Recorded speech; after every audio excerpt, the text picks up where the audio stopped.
गायत्री के 9 रूप होते हैं। पहली कल थी शैलपुत्री, दूसरी आज हैं ब्रह्मचारिणी। उनसे प्रार्थना करते हैं कि हम आपके पुत्र भी हैं, प्यार भी दिया है आपने, तो संवेदना भी जगह दीजिए। संवेदना के बिना आदमी बिना मूल्य के हो जाता है, वैल्यू लेस हो जाता है। और जैसा कल बताया था, आसुरी संपदा के धनी लोग ऐसे होते हैं, वास्तव में वैसे हो जाते हैं। यदि हम संवेदना सिक्त बन जाएं, अपने अंदर की संवेदना जगा लें, दूसरे की वेदना हमें अपनी जान मालूम पड़ेगी। संवेदना, सामने वाले की वेदना मेरी भी वेदना, ये हमारे अंदर आना चाहिए। ये प्यार का स्वरूप माँ का अगर हमारे अंदर जाग जाए तो हम मनुष्य की पीर भी अनुभव करें और रोते हुए को व्यथा से भरे पोंछ आंसू उन्हें सांत्वना दे सकें। जैसे माँ से प्रार्थना।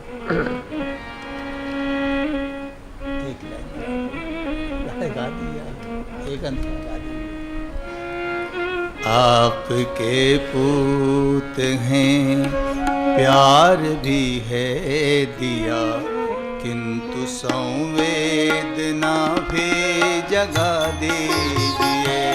आपके पूत हैं, प्यार भी है दिया, किंतु संवेदना भी जगा दीजिए। और अपनी तरह पुत्र का भी हृदय, और अपनी तरह पुत्र का भी हृदय भावना पूर्ण कोमल बना दीजिए। भावना पूर्ण कोमल बना दीजिए। आपके पुत्र हैं, प्यार भी है दिया, किंतु संवेदना भी जगा दीजिए। आपके पुत्र हैं।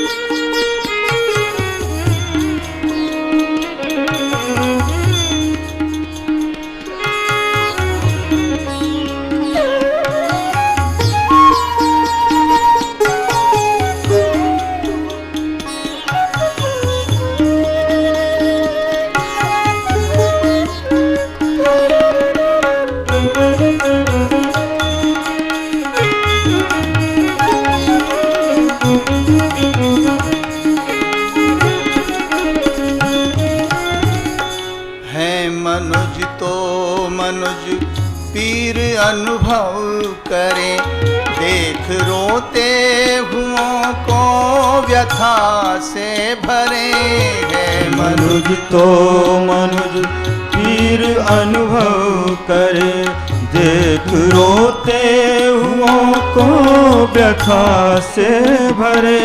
ओछ आंसू पोछ आंसू उन्हें सांत्वना दे सके। पोछ आंसू उन्हें सांत्वना दे सके। कर कृपा दर्द उनका बता दीजिए। आपके पूत है, प्यार भी है दिया, किंतु संवेदना भी जगा दीजिए। आपके पूत हैं।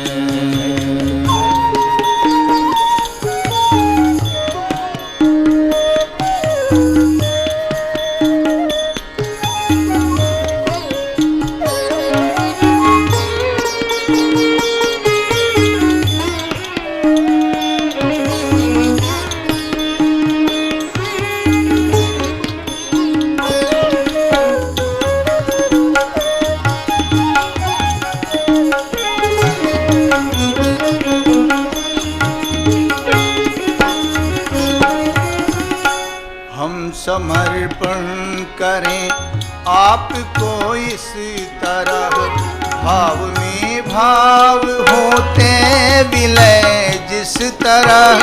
हम समर्पण करें आपको इस तरह, भाव में भाव होते विलय जिस तरह। आपने इष्ट को जो समर्पण किया, आपने इष्ट को जो समर्पण किया, वह समर्पण की विधि माँ सिखा दीजिए।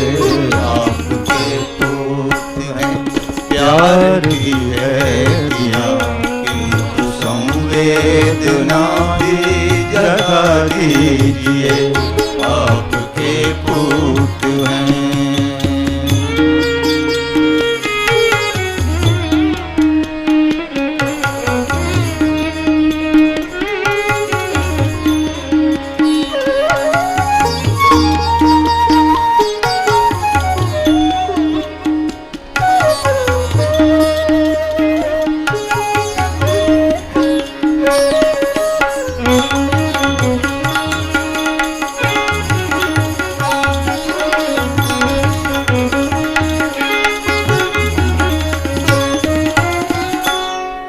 मनुजता बहुत ही दुखी इन दिनों, क्योंकि संवेदना की कमी इन दिनों।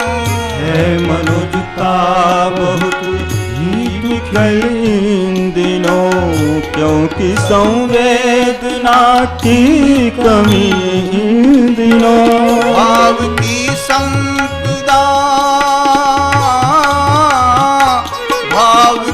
संपदा दे मनुज मात्र को।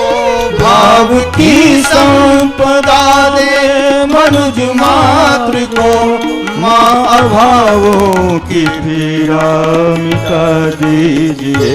आपके पुत्र हैं, प्यार भी है दिया, किंतु संवेदना भी जगा दीजिए। और अपनी तरह पुत्र का भी हृदय, और अपनी तरह पुत्र का भी हृदय भावना पूर्ण कोमल बना दीजिए। भावना पूर्ण कोमल बना दीजिए। आपके पुत्र हैं, प्यार भी है दिया, किंतु संवेदना भी जगा दीजिए। भावना पूर्ण कोमल बना दीजिए। माँ भावों की पीड़ा मिटा दीजिए। आपके पुत्र हैं। कमर सीधी कर लें, दोनों हाथ गोद में रखें, प्रार्थना करें कि हमारी बुद्धि सन्मार्ग की ओर चले।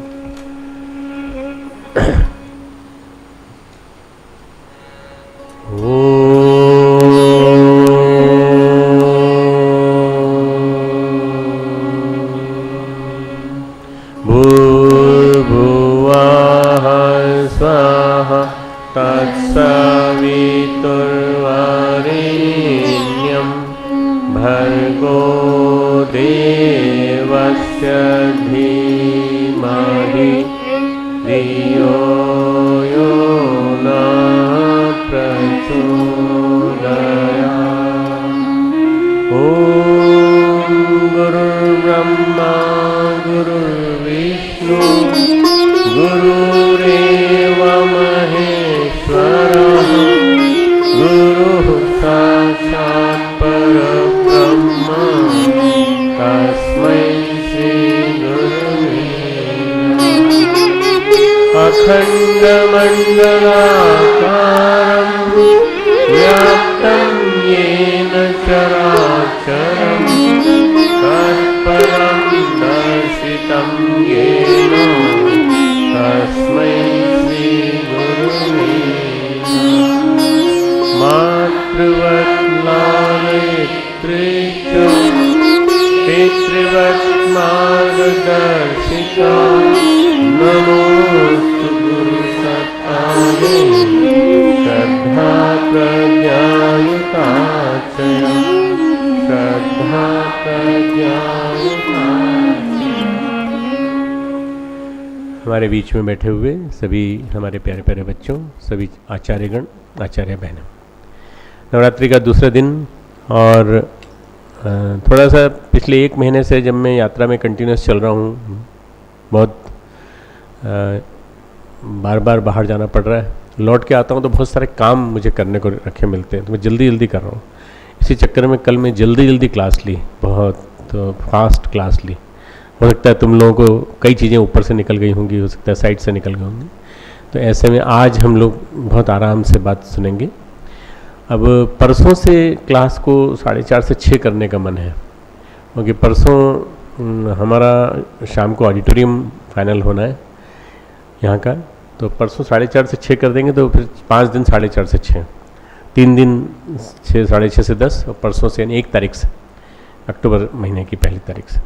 ऐसा शरद भाई साहब का मन है कि परसों से ही हमको हैंड ओवर कर दें वो ऑडिटोरियम।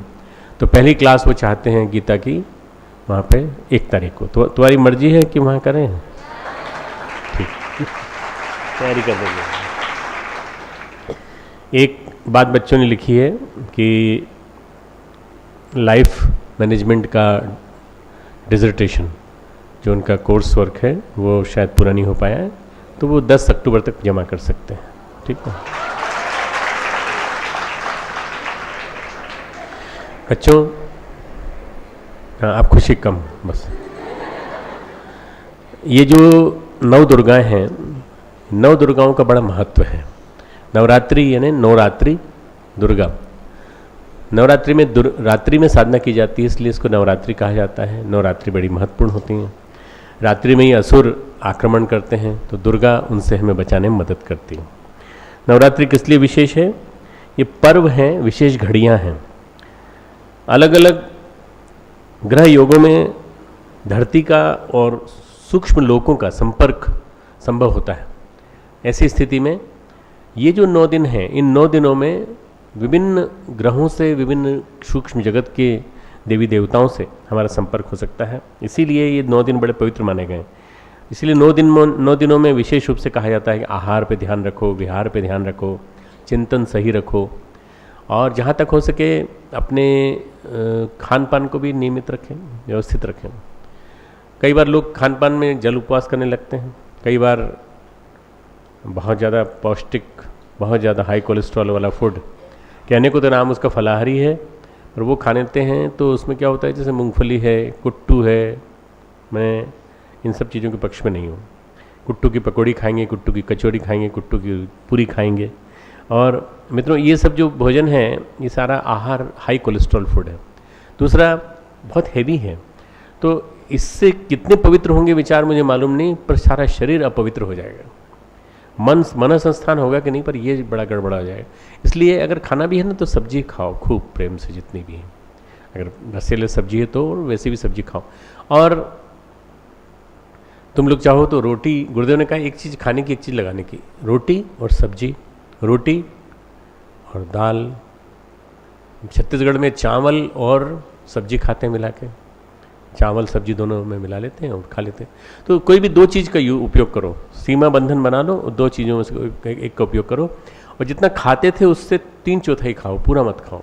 उससे क्या होगा? तप होगा, तप करने में मदद मिलेगी। इसलिए 9 दुर्गाओं का विशेष महत्व है कि हम अपने शरीर को हल्का रखें, शांत चित्त रखें, स्थिर बनने में, ध्यान करने में मदद मिलती। कितनी माला करें? जितनी हो जाए, कोई जरूरी नहीं 27 माला रोज़ करें, जितनी हो जाए, आसानी से जितनी हो जाए। पढ़ाई भी कर रहे हो, मेहनत भी कर रहे हो, श्रमदान भी कर रहे हो, अभी हमारी क्लास अटेंड कर रहे हो शाम को, फिर उसके बाद परसों से तुम लोग फिर शाम को जल्दी अटेंड करोगे, फिर खाना खाओगे।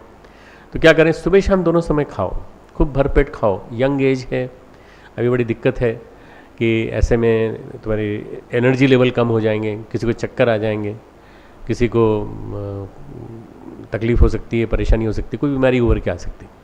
इसलिए बेटर ये है कि तुम लोग जो मन में आए उसको खाओ, पर अच्छी तरह से। इस 9 दिन के पीरियड में दरवाजे पे जाके, गेट पे जाके, सामने से जो चीला बन के आता है, डोसा बन के आता है, वो मत खाना। जो तुम बाहर की कोई चीज़ खाते हो, जो बहुत तली हुई और वैसी चीज़ें, वो मत खाओ। अपने किचन में कुछ बनाते हो तो वो भी मत खाओ। इन 9 दिनों का बस ध्यान रखो। इन 9 दिनों में तुम्हारा क्या होगा? तो शरीर की ओवरऑलिंग हो जाएगी, शरीर की पूरी तरह से एक तरह से एक्सरसाइज हो जाएगी, ऑयलिंग हो जाएगी बढ़िया। 9 दिनों में तीर्थ में की गई साधना बड़ी महत्वपूर्ण मानी जाती है। तुम तीर्थ में कर रहे हो ये मान के चलना, इसमें किए गए कार्य सभी सफल होते हैं।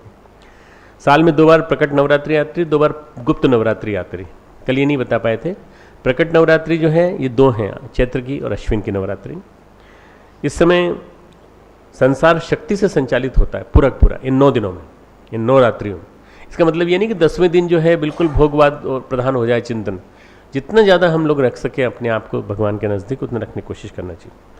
इसमें सक्रियता है सत रज की। इन 9 दिनों में रजोगुण नहीं होगा तो सक्रियता नहीं आएगी, पर सतोगुण ही ज़्यादा है चिंतन हमारा। 9 का महत्व है, शक्ति के रूप 9 हैं, 9 ग्रह हैं, चेतना के 9 विभाग हैं, उनके लिए 9 दिन तय किए गए। चेतना के कॉन्शियसनेस के 9 डिपार्टमेंट्स हैं, उनके लिए 9 दिन तय किए गए। आज जो दिन है वो है हमारे लिए विशेष शैलपुत्री के बाद ब्रह्मचारिणी का। शैलपुत्री यानी हिमालय से जन्मी, हिमालय की पुत्री, चेतना के विकास का एक डायमेंशन।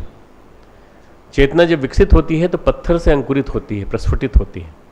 हिमालय पत्थर का पहाड़ है, उस पर बर्फ जमी हुई है। चेतना पाषाण भेद कर अंकुरित हुई, एक तरह से स्प्राउट जिसको कहते हैं ना, स्प्राउट यानी अंकुरित हुई, स्प्राउट हुई, निकल के बाहर आई, पर्वत भेद कर निकली। तो जब चेतना पर्वत भेद के निकलती है, तमस का पर्वत भेद कर निकली हुई चेतना जब पहली बार आती है तो वो बनती है शैलपुत्री। पहला दिन साधक संकल्पित होता है साधना के लिए। तपस्वी का जीवन, तब उसके हृदय में शैलपुत्री का उद्भव, पार्वती का उद्भव होता है। पार्वती का प्रथम रूप जो है वो शैलपुत्री का, एक बालिका का है, बालिका के रूप में जन्म। दूसरा जो रूप है आज वाला ब्रह्मचारिणी, वो है ब्रह्म की धारणा करने वाला रूप। प्रकृति के पार परमेश्वर की धारणा, प्रकृति के पार परमेश्वर है उसकी धारणा, निधिध्यासन करना और अपने को उसमें घोल लेना, ये रूप ब्रह्मचारिणी का है। ऐसा कहते हैं कि पार्वती जी ने पत्ते खा के तपश्चर्या की थी और ये संकल्प लिया था कि भगवान शिव के साथ ही विवाह करेंगे। तो ये जो रूप है उनका वो बड़ा विलक्षण है। इस रूप को पहचानने की कोशिश करें। ब्रह्मचारिणी का मतलब ब्रह्म में अवधारणा हो जिसकी, जो ब्रह्म में निवास हो जिसका, वो ब्रह्मचारिणी है।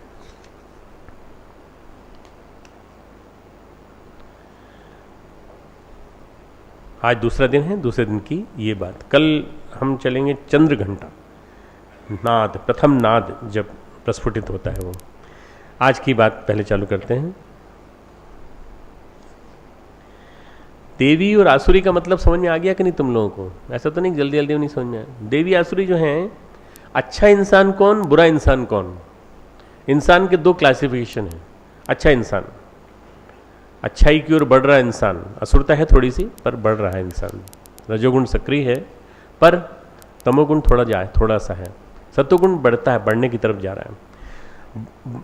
एक टू बी देवता, टू बिकम देवता, गोइंग टू बिकम देवता, ये देवी संपदा पूरी तो नहीं है पर बनने हो जा रहा है। तो 3 डायमेंशन हुए, देवी कम आसुरी और तीसरा आसुरी, पूरी तरह से आसुरी। आसुरी कौन होता है इसके बारे में बताएंगे तुमको। जिसके अंदर देवत्व हो वो आदमी देवी चिंतन वाला है। ऐसे व्यक्ति धरती पर हैं तो माहौल शांतिपूर्ण हो सकता है, प्रेमपूर्ण हो सकता है। जब ऐसे व्यक्ति धरती पे बहुत ज़्यादा संख्या में होते हैं तो धरती पे स्वर्ग होने लगता है। आज कैसे विकसित हो, इसके लिए हम लोग सभी चर्चा कर रहे हैं। कोई भी, हर आदमी भटकता है, हर एक के अंदर जीवन भटकाव आता है। कभी हम इधर भटक जाते हैं, कभी इधर भटक जाते हैं। भटका हुआ आदमी कभी सन्मार्ग पे भी आ सकता है और सन्मार्ग पर चलने वाला भी कभी भटक सकता है। भटकाव सबके अंदर स्वाभाविक है, कोई भी भटक सकता है, किसी के चिंतन में भटकाव आ सकता है। इसलिए ये जो है एक नेचुरल प्रोसेस मान के चलिए कि जब जब पैरामीटर बढ़ता है, कभी तुमने देखा होगा बैटरी का लेवल बढ़ता है, एलईडी ऊपर नीचे जाता है, ऊपर नीचे जाता है। सत रज तम का प्रोपोर्शन जब ऊपर नीचे होता रहता है तो उसमें जब तम बढ़ जाता है तो आदमी भटकने लगता है। तब रोकना अपने आप को, सत्वगुणी बनाना, ये जरूरी है। भगवान ने बहुत स्पष्ट कर दिया है। 16वें अध्याय का 21वां श्लोक खोलो तुम, 21वां श्लोक खोलो। त्रिविधस्य नरकस्य इदम द्वारम नाशनम आत्मनः। त्रिविधस्य नरकस्य इदम द्वारम नाशनम आत्मा। मनुष्य को नष्ट करने के लिए पर्याप्त हैं 3 द्वार, कामः, क्रोधः तथा लोभः, तस्माद् एतत्त्रयम् त्यजेत। ये 3 हैं, काम, क्रोध और लोभ। काम यानी काम वासना, क्रोध यानी वासना का क्रोध यानी अहंकार का विकृत रूप, और मोह, काम, क्रोध, लोभ। लोभ मोह दोनों एक साथ जुड़े हुए हैं। लोभ यानी ज़्यादा पाने की इच्छा, ग्रीड, आकर्षण, और किसके लिए? रिश्तेदारों के लिए, अपने लिए। मोह, काम, क्रोध, लोभ, मोह, ये जितने भी हैं नरक के द्वार हैं। तो भगवान ने पहले बता दिया ये पूरा नरक के द्वार बताने के बाद कहते हैं कि इस दिशा में जाओगे तो तुमको नरक मिलेगा, और तुम तमोगुणी होते चले जाओगे तो नरक की तरफ चले जाओगे। तो हम लोग की यात्रा किधर होनी चाहिए? देवत्व की ओर, देवत्व की ओर यात्रा। हम देवता थे, देवता हैं और देवता रहेंगे। स्वामी विवेकानंद ने कहा है ना, each soul is potentially divine. हर आत्मा के अंदर देवत्व है। The goal is to manifest that divinity within और out by any means, work और वर्शिप, कार्य, कर्मयोग, भक्ति योग, ज्ञान योग, किसी भी माध्यम से हम अपने अंदर की डिविनिटी को फलीभूत करें। हमारे शरीर में थोड़े बहुत केमिकल्स हैं, उन्हीं का चलता रहता है लोचा पूरा के पूरा, उन्हीं का गेम चलता रहता है। थोड़े केमिकल्स कम हो जाएं, कभी तुम doctor, medical point of view से डॉक्टर से बात करो तो वो बताएंगे कि केमिकल्स में सोडियम, पोटेशियम, क्लोराइड और electrolytes, pH, sodium, potassium, chloride और पीएच, पावर ऑफ हाइड्रोजन, ये 4 चीज़ें होती हैं जिनका ऊपर नीचे होते ही आदमी बेहोश हो जाता है, डिहाइड्रेशन में चला जाता है। 4 केमिकल ये गड़बड़ाते हैं। फिर और केमिकल क्या है? हार्मोन्स हैं, कैल्शियम है, फास्फोरस है। शरीर में विभिन्न केमिकल्स का, थोड़े से केमिकल्स का हेरफेर हमें बीमार बना देता है। शरीर में रसायन कम हो जाएं तो हम बीमार, और ज़्यादा हो जाए तो भी बीमार। ऐसे काम, क्रोध, लोभ शरीर में केमिकल के रूप में मौजूद है। काम भी जरूरी है, काम नहीं होगा तो आदमी के जीवन में एक प्रकार से बहुत सारी चीज़ें जो पुरुषार्थ की दृष्टि से जरूरी हैं वो नहीं आ पाएंगे। क्रोध भी जरूरी है, अगर आपके पास अनीति के प्रति क्रोध नहीं होगा तो कैसे काम चलेगा। और थोड़ी मात्रा में लोभ की भी जरूरत है, परंतु इसका प्रोपोर्शन तय किया है भगवान ने, उतने प्रोपोर्शन में होना चाहिए, सीमा मर्यादा में रहें, बाहर चले जाएं तो मुश्किल। इसलिए जैसे केमिकल्स का हमारे शरीर में संतुलन जरूरी है, ऐसे काम, क्रोध, लोभ का भी संतुलन शरीर में जरूरी है, प्रॉपर मात्रा में होना चाहिए। जब ज़्यादा बढ़ जाता है क्रोध, बाहर आता है, आउटबर्स्ट हो जाती है, तब दिक्कत। जब काम वासना बढ़ जाती है और बहुत ज़्यादा अतिवाद के रूप में निकलती है तो दिक्कत। और जब लोभ बढ़ जाता है और सारे संसार में आप देखो ना, पूरे भ्रष्टाचार का कितना बड़ा जखीरा खड़ा हो गया। स्पेक्ट्रम 2G का घोटाला सारे के सारे देश में इस तरह से फैल गया कि आज RTI डाल के आप किसी के बारे में पता लगा सकते हैं। करोड़ों रुपए, अरबों रुपए का घोटाला, और सभी मंत्री पकड़ में आ रहे हैं, सभी लोग पकड़ में आ रहे हैं। तो काम, क्रोध और लोभ पे अंकुश जरूरी है, कंट्रोल जरूरी है, नहीं तो क्या होगा? नरक के द्वार हैं तो तीनों के तीनों, आप इन तीनों के माध्यम से नरक की ओर चले जाएंगे। तो इनका proper balance, proper chemical balance बनाए रखना बहुत जरूरी है। गोस्वामी जी कहते हैं, केही कर हृदय क्रोध नहीं दाहा, केही कर हृदय, हृदय लिखते हैं वो, केही कर हृदय क्रोध नहीं दाहा। किसके हृदय में कभी क्रोध ना आया हो? तुम में से कोई ऐसा हो जिसको कभी गुस्सा नहीं आया हो? तुम में से कोई ऐसा हो जिसको कभी क्रोध नहीं आया हो? तुम में से कोई ऐसा हो जो जोर से चिल्लाया नहीं हो एक बार? ऐसा कोई हो तो बता दो खड़ा होकर, मैं उसको नमस्कार करूंगा, प्रणाम करूंगा, उसका अभिनंदन करूंगा, और मैं सबसे कहूंगा कि ऐसा बनने की कोशिश करो। मैं कहूंगा नहीं, ऐसा मत बनो। क्यों? थोड़ा क्रोध जरूरी है। ये तो कोई भी आके मार देगा तुमको, 2 चपत इधर लगाएगा, 2 चपत इधर लगाएगा। भाई ऐसी भी क्या पर्सनैलिटी जिसमें कि आदमी के जीवन में लड़ने का मादा ही ना हो? जीने की अंदर से जो ललक होती है उसमें क्रोध एक स्वाभाविक चीज़ है, पर वो क्रोध सीमा में। तो केही कर हृदय क्रोध नहीं दाहा। दाहा यानी जलन। अग्नि किसने पैदा नहीं की? क्रोध की जलन किसको नहीं हुई? कभी कभी तो क्रोध में जलाई होगा, ये तुलसीदास जी कहते हैं। फिर वो कहते हैं, चिंता सापिनी काहि न चाया, चिंता सापिनी काहि न खाया। कौन ऐसा है जिसको चिंता रूपी सर्पिणी ने नहीं खाया हो? तुम में से कोई ऐसा हो जिसको चिंता ने नहीं खाया हो? बताओ। बहुत निश्चिंत हो, बिल्कुल एक ही होते हैं, विमूढ़, जिन्हें न व्यापे जगत गति है, जिन्हें किसी चीज़ से कोई मतलब नहीं। कुछ हो रहा हो, कोई हो रहा हो, ठीक है, कोई फर्क नहीं पड़ता। नर पामर जो होते हैं, नर पामर, बहुत मूढ़ व्यक्ति, सबसे भले विमूढ़, जिन्हें न व्यापे जगत गति, ऐसे लोग। तो तुलसीदास जी कहते हैं, चिंता सापिनी काहि न खाया, को कहीं जाई न जाकी माया। इसकी माया को कह पाना बड़ा विलक्षण। चिंता के ऊपर कितने वर्कशॉप लिखी जा चुकी हैं, स्ट्रेस मैनेजमेंट के ऊपर वर्कशॉप कितनी लिखी जा चुकी है। चिंता आज की सबसे बड़ी, छोटी छोटी बात में आदमी चिंता करता है, मालूम नहीं क्या होगा, आज खाना मिलेगा कि नहीं, शाम को खाना बनेगा तो क्या ये बनेगा जो मैं चाहता हूँ, ये क्या बनेगा, रात को नींद आएगी कि नहीं। अच्छा, कई लोगों को जिनको नींद नहीं आती उनको चिंता की वजह से नींद नहीं आती, सोच सोच के रात आ जाती है। रात आने के बाद बहुत देर तक जब फिर वो दवा ले लेते हैं उसके बाद भी नींद नहीं आती, फिर वो पानी पीते हैं, फिर थोड़ा कुछ करते हैं, उसके बाद फिर नींद नहीं आती। नींद का ना आने का एक सर्किट चलता रहता है, सर्किटस रूटीन पूरा, अल्टीमेटली उसी में वो नींद नहीं आती उनको। चिंता आदमी को बहुत बुरी तरह सताती है, बहुत परेशान करती है। सभी में है पर मर्यादा में रहें। तुलसीदास जी कहते हैं सभी में है ये, पर मर्यादा में रहें, इससे बाहर आएगा तो कठिनाई होगी।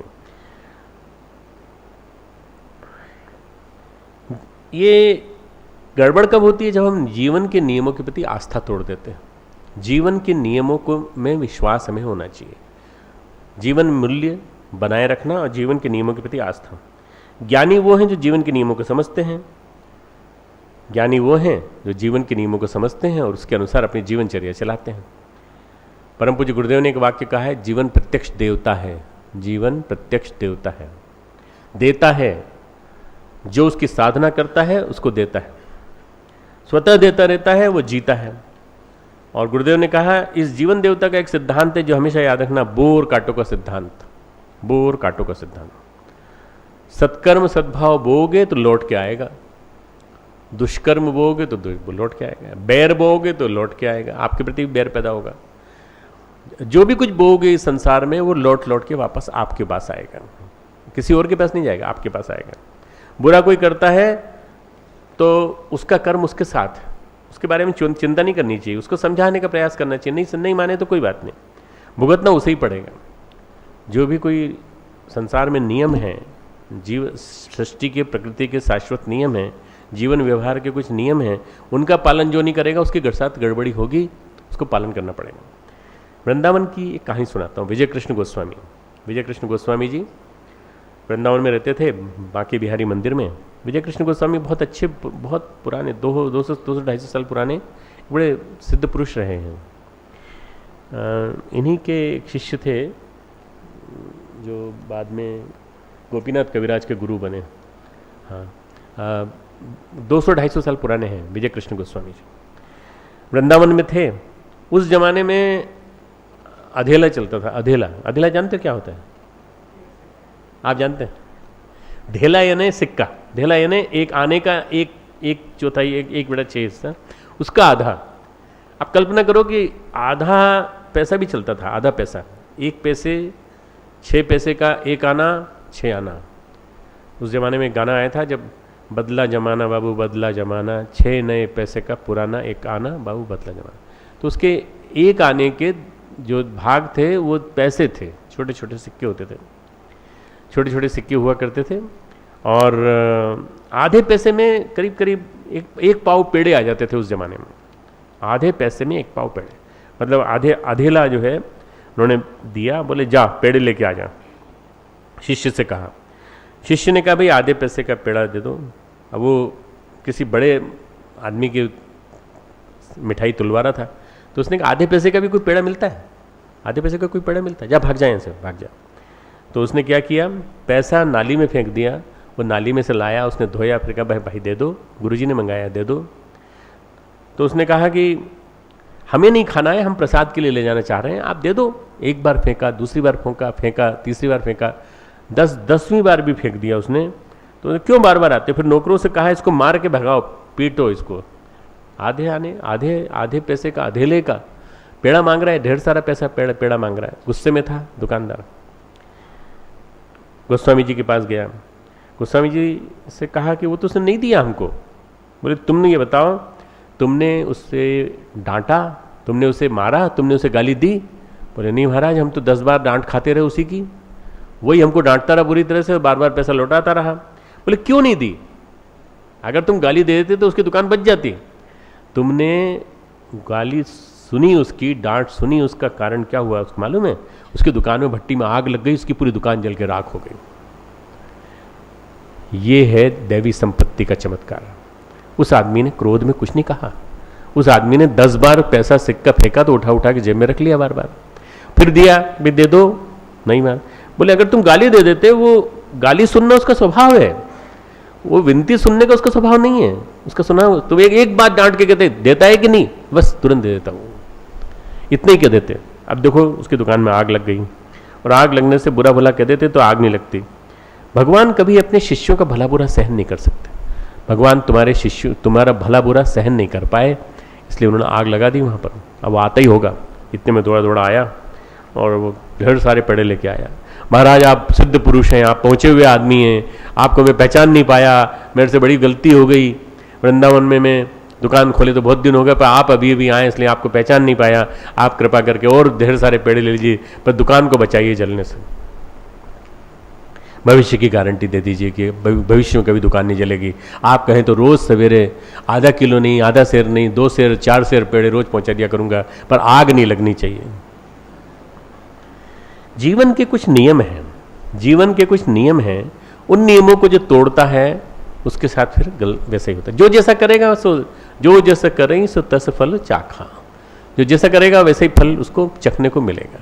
इसलिए कभी भी कोई काम करो तो ध्यान रखो कि ये आप अगर कोई काम गलत किसी के लिए कर रहे हो तो उसका परिणाम आपको मिलेगा, और कोई उसको सहन कर रहा है तो उसका परिणाम भी आपको मिलेगा। कभी किसी के प्रति बिना किसी अनावश्यक न करें। तीव्र कर्म तीव्र पुण्य तुरंत फलते हैं। तीव्र कर्म, इंटेंसिटी ऑफ कर्म बहुत ज़्यादा हो, इंटेंसिटी ऑफ पुण्य अगर बहुत ज़्यादा हो तुरंत फलते हैं। पाप भी पुनः फलता है, बहुत तेजी से फलता है। आशीर्वाद और अभिशाप भी तुरंत फलते हैं। अगर आपने प्योर हृदय से किसी को आशीर्वाद दिया है तो तुरंत फलेगा। बहुत बहुत मंगल कामनाएं, बहुत बहुत आशीर्वाद। आशीर्वाद देने की स्थिति नहीं है तो गुरु का नाम लेकर के आशीर्वाद दे दें, गुरुदेव से प्रार्थना करेंगे, बस कुछ नहीं। अगर प्योर हृदय से दिया है और उसमें इंटेंसिटी है, इंटेंसिटी का तीव्रता जो मैं बोल रहा हूँ, intensity of action, intensity of whatever you are saying is important. जो आप कह रहे हैं उसकी इंटेंसिटी बहुत ज़्यादा जरूरी है। इन्हें जो समझता है वो विचलित नहीं होता। सन्मार्ग पर, सात्विकता के मार्ग पर और महाजनों ये गतः सपंथा, श्रेष्ठ जनों के मार्ग पर चलता है, जो इस बात को समझ लेता है। ऐसा होता रहे तो गुण विकसित होंगे। भगवान कृष्ण कहते हैं अगर कोई जीवन के नियमों का पालन करे, जीवन के नियमों को उतारे, जीवन में उतारे, तो उसके अंदर गुण विकसित होंगे। कौन से? पहला श्लोक, पहला श्लोक लेते हैं 16वें अध्याय का पहला श्लोक। अभयम सत्व संशुद्धि ज्ञान योग व्यवस्थिति दानम दमश्च यज्ञश्च स्वाध्याय तप आर्जवम। दूसरा श्लोक अहिंसा सत्यम अक्रोधः त्यागः शांति अपेशुनम दया भूतेषु अलुलुप्त्वम मार्दवम वीर चापलम। तीसरा श्लोक तेजः क्षमा धृतिः शौचम अद्रोहो नाति मानिता भवन्ति संपदम देवीम अभिजातस्य भारत। 3 श्लोक हैं, ठीक है। आज इन्हीं 3 श्लोकों को समझाऊंगा। पहले चलते हैं, सबसे पहले अभय क्या होता है। अभय समझने के पहले थोड़ा सा कुछ समझ लें कि ये जो जितने भी गुण हैं, कुल कितने हैं गुण, कोई बता सकता है मुझे इसमें कितने हैं? देवी संपदा कुल कितनी है? 26 देवी संपदा है। अब 26 को हम लोग नर्चर करेंगे, एक एक करके समझने की कोशिश करेंगे। आज ही 1.5 घंटे में समझ लेंगे पूरी तरह से, ठीक है ना। जीवन हमेशा सन्मार्ग की ओर चलता है, नरक के द्वार की ओर नहीं जाता। इसलिए ध्यान रखना कि जाएगा तो इन गुणों के माध्यम से। इन गुणों में से कुछ की प्रैक्टिस अगर चालू कर दें, कुछ की, कल्टिवेट द गुड हैबिट्स, संस्कृति इसी का नाम है। Cultivate the habit of following this disciplines of the life. जीवन के इन अनुशासनों को पालन करने की हम एक अगर शर्त मान लें भगवान की तो बहुत बढ़िया हो जाए। जैसे जीवन में स्वस्थ व्रत जरूरी है। आप में से कितनों को मालूम है स्वस्थ व्रत का मतलब क्या होता है? टीचर्स को छोड़ के, टीचर्स को छोड़। हाँ बताओ बेटा क्या होता है, खड़े होके बताओ।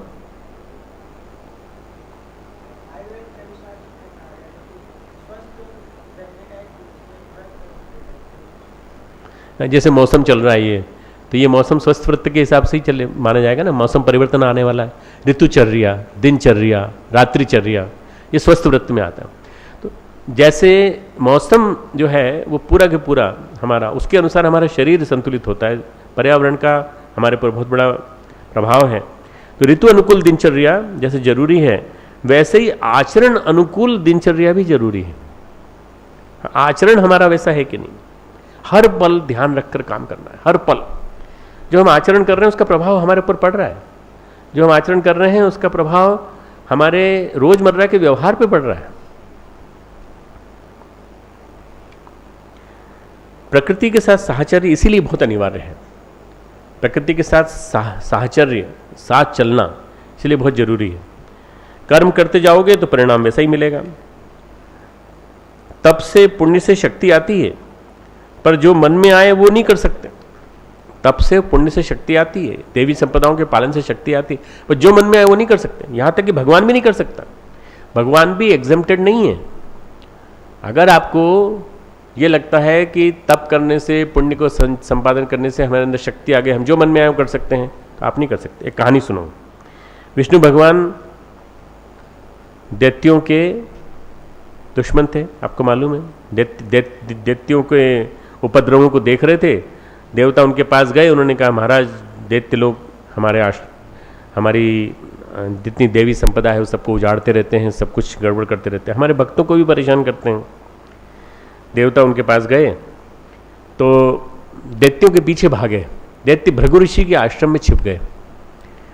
भृगु ऋषि के आश्रम में छिप गए। भृगु ऋषि का नाम उस जमाने में बहुत था, बहुत ज़्यादा पौराणिक कहानी है। भृगु ऋषि कहीं एकांत में गए हुए थे। उनकी पत्नी साध्वी थी। उन्होंने समझाया, दैत्यों को समझाया, तुम अत्याचार अनाचार करते हो, ठीक नहीं है, तुम आश्रम छोड़ के चले जाओ। तो दैत्यों ने उनके पांव पकड़ लिए, माँ आप विष्णु से बचा लीजिए अभी हमको, फिर हम चले जाएंगे, विष्णु से बचा लीजिए। विष्णु भगवान आए, पहुंचे, बोले आप इनको आश्रम से हटा दीजिए, हम मारेंगे इनको। तो वो बोली कि आप आश्रम से बाहर निकले तो मार देना, पर आश्रम में रहें तब तक कुछ मत करिए। शरणागति हैं, हमारे शरणागत होके आए हैं, इसलिए हम इनको नहीं जान देंगे, हम कुछ कर नहीं सकते। तो फिर भगवान ने कहा कि हम तुम्हें मार के ले जाएंगे, अगर हमें तुम्हें मारना पड़ा तुम्हें ही मार के ले जाएंगे। उन्होंने अपने चक्र चलाया और चक्र चला करके दैत्यों का वध बाद में किया। पहले भृगु पत्नी को मारा, उसके बाद दैत्यों का वध किया और उसके बाद चले गए। भृगु के पास समाचार गया कि भृगु की पत्नी को मार दिया गया है, गुरु माता का वध हो गया है। आश्रम में आकर बोले कि ये कैसे हुआ। गुस्से में, बहुत क्रोध में पत्नी को मंत्र बल से, ज्ञान बल से जीवित किया और जीवित करने के बाद सारी घटना जानी। घटना जानने के बाद उन्होंने कहा कैसे हिम्मत पड़ गई विष्णु की, प्रकृति की मर्यादा का उल्लंघन क्यों किया। भगवान भी मर्यादा का उल्लंघन नहीं कर सकता। प्रकृति की मर्यादा यह है कि किसी भी शरणागति में पाए हुए व्यक्ति को मारना अपराध है। भगवान ने अपराध किया है तो भगवान को भी अपराध झेलना पड़ेगा। बिना पत्नी का जीवन तुम्हें एक पूरा जन्म तुम्हें लेना पड़ेगा। भगवान राम के रूप में जब जन्मे भगवान विष्णु, तो उन्होंने बिना पत्नी, उनको पत्नी का सुख नहीं मिला। रामावतार में वे कभी सीता के साथ रह नहीं पाए। जो उद्देश्य था, लक्ष्य था, उसको तो पार किया उन्होंने, उसको तो पूरा किया, पर दोनों ही, न सीता राम के साथ सुखी रह पाई, न राम सीता के साथ सुखी रह पाए। प्रकृति का अनुशासन है कहाँ तक, जहाँ तक रूप व आकार है। प्रकृति का अनुशासन जहाँ तक चल रहा है वहाँ तक आपको पालन करना पड़ेगा। कोई भी स्वतंत्र नहीं है इस अनुशासन को तोड़ने के लिए। यदि नियमों की अवहेलना हुई है तो दंड स्वाभाविक है। इसलिए कर्म का नियम हर जगह लगता है। कर्म का नियम, प्रकृति के नियम, और प्रकृति के नियमों के पार कोई नहीं है। न राष्ट्रपति, न प्रधानमंत्री, न ए राजा, न पी चिदम्बरम, न कोई भी नहीं है। मतलब कोई न मंत्री, न मिनिस्टर, न कोई एमपी। पकड़ में आ रहे हैं, धीरे धीरे एक एक तुम देखो पकड़ में आ रहे हैं, सबके सब आते जा रहे हैं। प्रकृति के नियमों का उल्लंघन जिन्होंने किया है और जो अभी पकड़ में नहीं आए वो सब पकड़ में आएंगे ग्रेजुअली ग्रेजुअली। इसलिए ये मान के चलना चाहिए कि देवी संपदाओं का पालन करने में, देवी संपदाओं का जीवन में उतारने में, वही हमारे लिए सबसे ज़्यादा ठीक है। कर्म के परिपाक की प्रतीक्षा करते हैं जो लोग बाग, वो सही होते हैं, कर्तव्य का पालन करते हैं, निश्चिंत रहते हैं। ये बताओ कि किसी ने अगर पालन किया देवी संपदाओं को, उसको मिलता क्या है, तो उसको 26 गुण मिलते हैं। 26 गुण में से सबसे पहला गुण है अभय। अभय यानी निर्भय जीवन, निर्भय जीवन। स्वामी विवेकानंद ने एक बात कही है, तुम ऐसा करना, पहला पॉइंट बना करके अभय, फिर अभय से रिलेटेड सारी बातें लिखते चले जाओ। अभय का मतलब है निर्भय जीवन, बिना किसी भय। स्वामी विवेकानंद कहते हैं भय एक प्रकार का पाप है, डरना एक प्रकार का पाप है। जीवन भर उन्होंने जो लेक्चर दिए, उन लेक्चरों में सबसे ज़्यादा महत्वपूर्ण बात है आत्मबल संपन्न जीवन जियो, आत्मविश्वास संपन्न जीवन जियो। माँ भई, माँ भई, भय मत करो, माँ यानी नहीं, भय मत करो, भय मत करो। दुर्गा की शक्ति की पूजा बंगाल में इसीलिए होती है क्योंकि निर्भय बनाती हूँ, हमेशा निर्भय बनाती हूँ। हम भी निर्भय बने। हमेशा जब भी देवता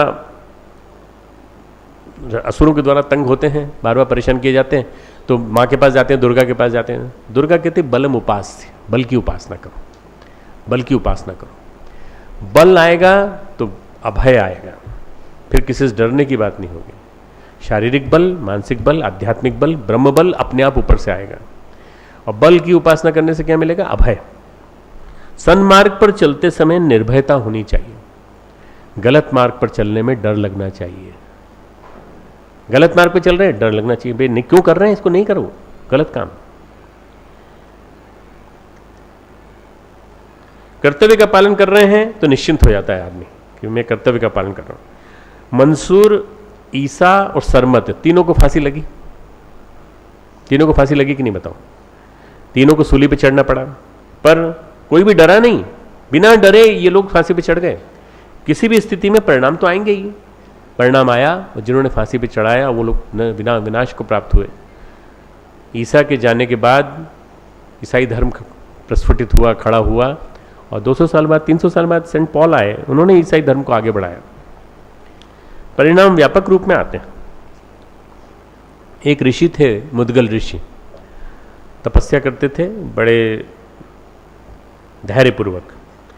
राजा के यहाँ एक बार चोरी हो गई और सिपाही भेजे गए, तो सिपाही फॉलो कर रहे थे चोरों को, तो चोर छिप गए राजा मुदगल ऋषि के आश्रम में। मुदगल ऋषि के आश्रम में सामान रखकर भाग गए। सिपाहियों ने ढूंढा तो सामान मिल गया। सिपाही मुदगल ऋषि मौन थे, बोल के उठा के ले गए। तो राजा बोले कि चोरी का दंड तो सूली है, सूली पे चढ़ाना पड़ेगा। सूली में क्या करते हैं, उस जमाने की सूली का ये था कि 5 भाले, बड़े तीव्र तीखे भाले नीचे से खड़ा कर देते, उसके ऊपर बिठा देते।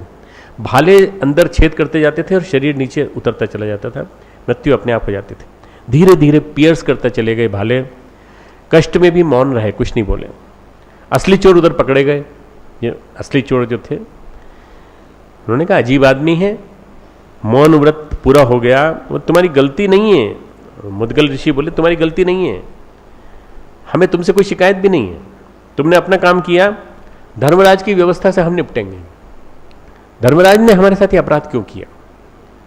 देखो कितना धैर्य है इस मुनि में कि वो राजा से नहीं कह रहा है, राजा से नहीं कह रहा है कि हमको क्यों बिठा दिया भाले पे और धीरे धीरे क्षणिक स्लो डेथ को हमको प्राप्त कराया। तो कहते हैं कि हम तो मर जाएंगे, हमारी मृत्यु तो तुरंत होने वाली है, आधा तो भाला आ ही गया था ऊपर, हम मर जाएंगे, परंतु तुम्हारा कोई दोष नहीं, तुम्हें अपने दोष का फल तब मिलेगा जब तुम्हारा नाम मराएगा, हम धर्मात्मा से करेंगे। धर्मराज के पास जीवात्मा गई, उन्होंने कहा हमारा क्या अपराध था ये बताइए। बोले आपका अपराध ये था, पूरा हिसाब किताब देखा, अकाउंट्स की किताबें पढ़ने पलटी कि इनका हिसाब किताब क्या है। तो उन्होंने कहा बचपन में एक कीड़े की पूंछ में तिनका चुभ होया था। बचपन में जब आप 3 साल के थे तो कीड़े की पूंछ में तिनका चुभ होया, इसके बदले में आपको फल मिला। बोले क्या जानबूझ के किया था? 3 साल की उम्र में अकल होती है किसी को? उन्होंने कहा मैं सृष्टि का नियम बनाता हूं आज से, तपस्वी होने के नाते, कि 12 साल की उम्र तक किसी का अपराध नहीं माना जाएगा।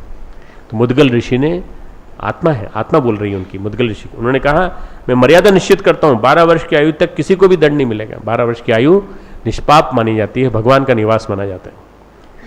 और धर्मराज तुम्हें मैं दंड देता हूं, तुम्हें धरती पर प्रताड़ित स्थिति में, अपमानित स्थिति में जीवन जीने के लिए तुम्हें जाना पड़ेगा और तुम्हें जन्म लेना पड़ेगा।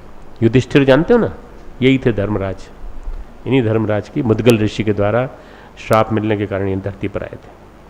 धर्मराज के रूप में आए, प्रताड़ित रहे, अपमानित हुए, जीवन भर प्रायश्चित करना पड़ा, जीवन भर प्रायश्चित। अभय का मतलब होता है जीवन मूल्यों के अनुसार चलना, निर्भीक होकर, जीवन मूल्यों के अनुसार निर्भीक होकर चलना। अच्छे से अच्छे कर्म की परिस्थितियां आदमी खोजता है। जब निर्भय होता है तो अपने कर्म को परिपूर्णता तक पहुंचाने की कोशिश करता है। दूसरी संपदा है सत्व संशुद्धि। सत्व संशुद्धि का अर्थ है अंतःकरण की निर्मलता। दूसरी संपत्ति लिख लो, अंतःकरण की निर्मलता। अंतःकरण की निर्मलता का मतलब है कर्तव्य पथ पर अडिग रहना और न किसी प्रकार का राग, न किसी प्रकार का द्वेष, न किसी से कोई राग। निर्मलता, निर्मल व्यक्ति के मन में कोई राग द्वेष नहीं होता, न आसक्त न विरक्त, कर्तव्य पथ के पालन में चलते चले जाना, न राग न द्वेष, न आसक्ति न विरक्ति। ऐसे में अंतःकरण स्वाभाविक रूप से निर्मल हो जाता है। निर्मल मन सो मोहि अति भावा, मोहि छल छद्म दुरावन भावा।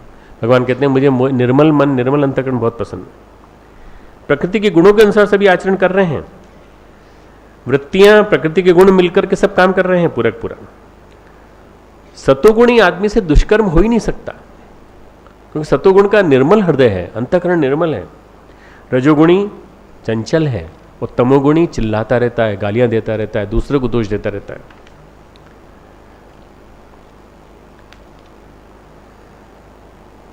अगर पक्का डिटर्मिनेशन हो कि अंतर की वृत्तियों को शुद्ध करना है तो सब ठीक हो जाएगा। अगर पक्का तय कर लिया जाए कि नहीं, हमारे अंतर की वृत्तियों को निर्मल करना है। निर्मल करने का तरीका क्या है?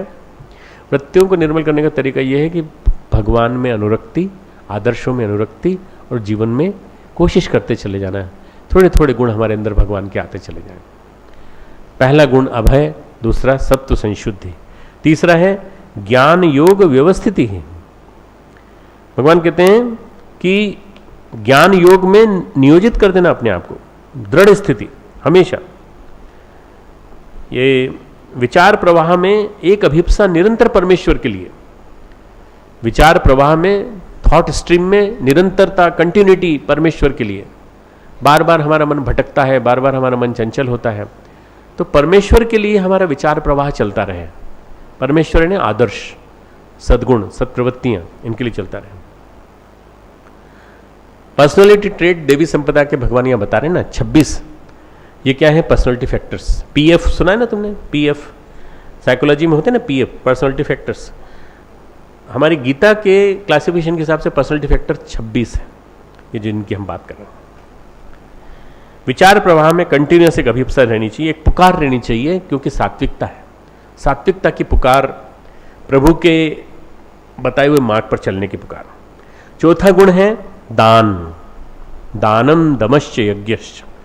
दान सहज ही उसकी वृत्ति होती है। ऐसे दैवी संपदा वाले व्यक्ति की सहज वृत्ति होती है दान देना, देना, देते रहना।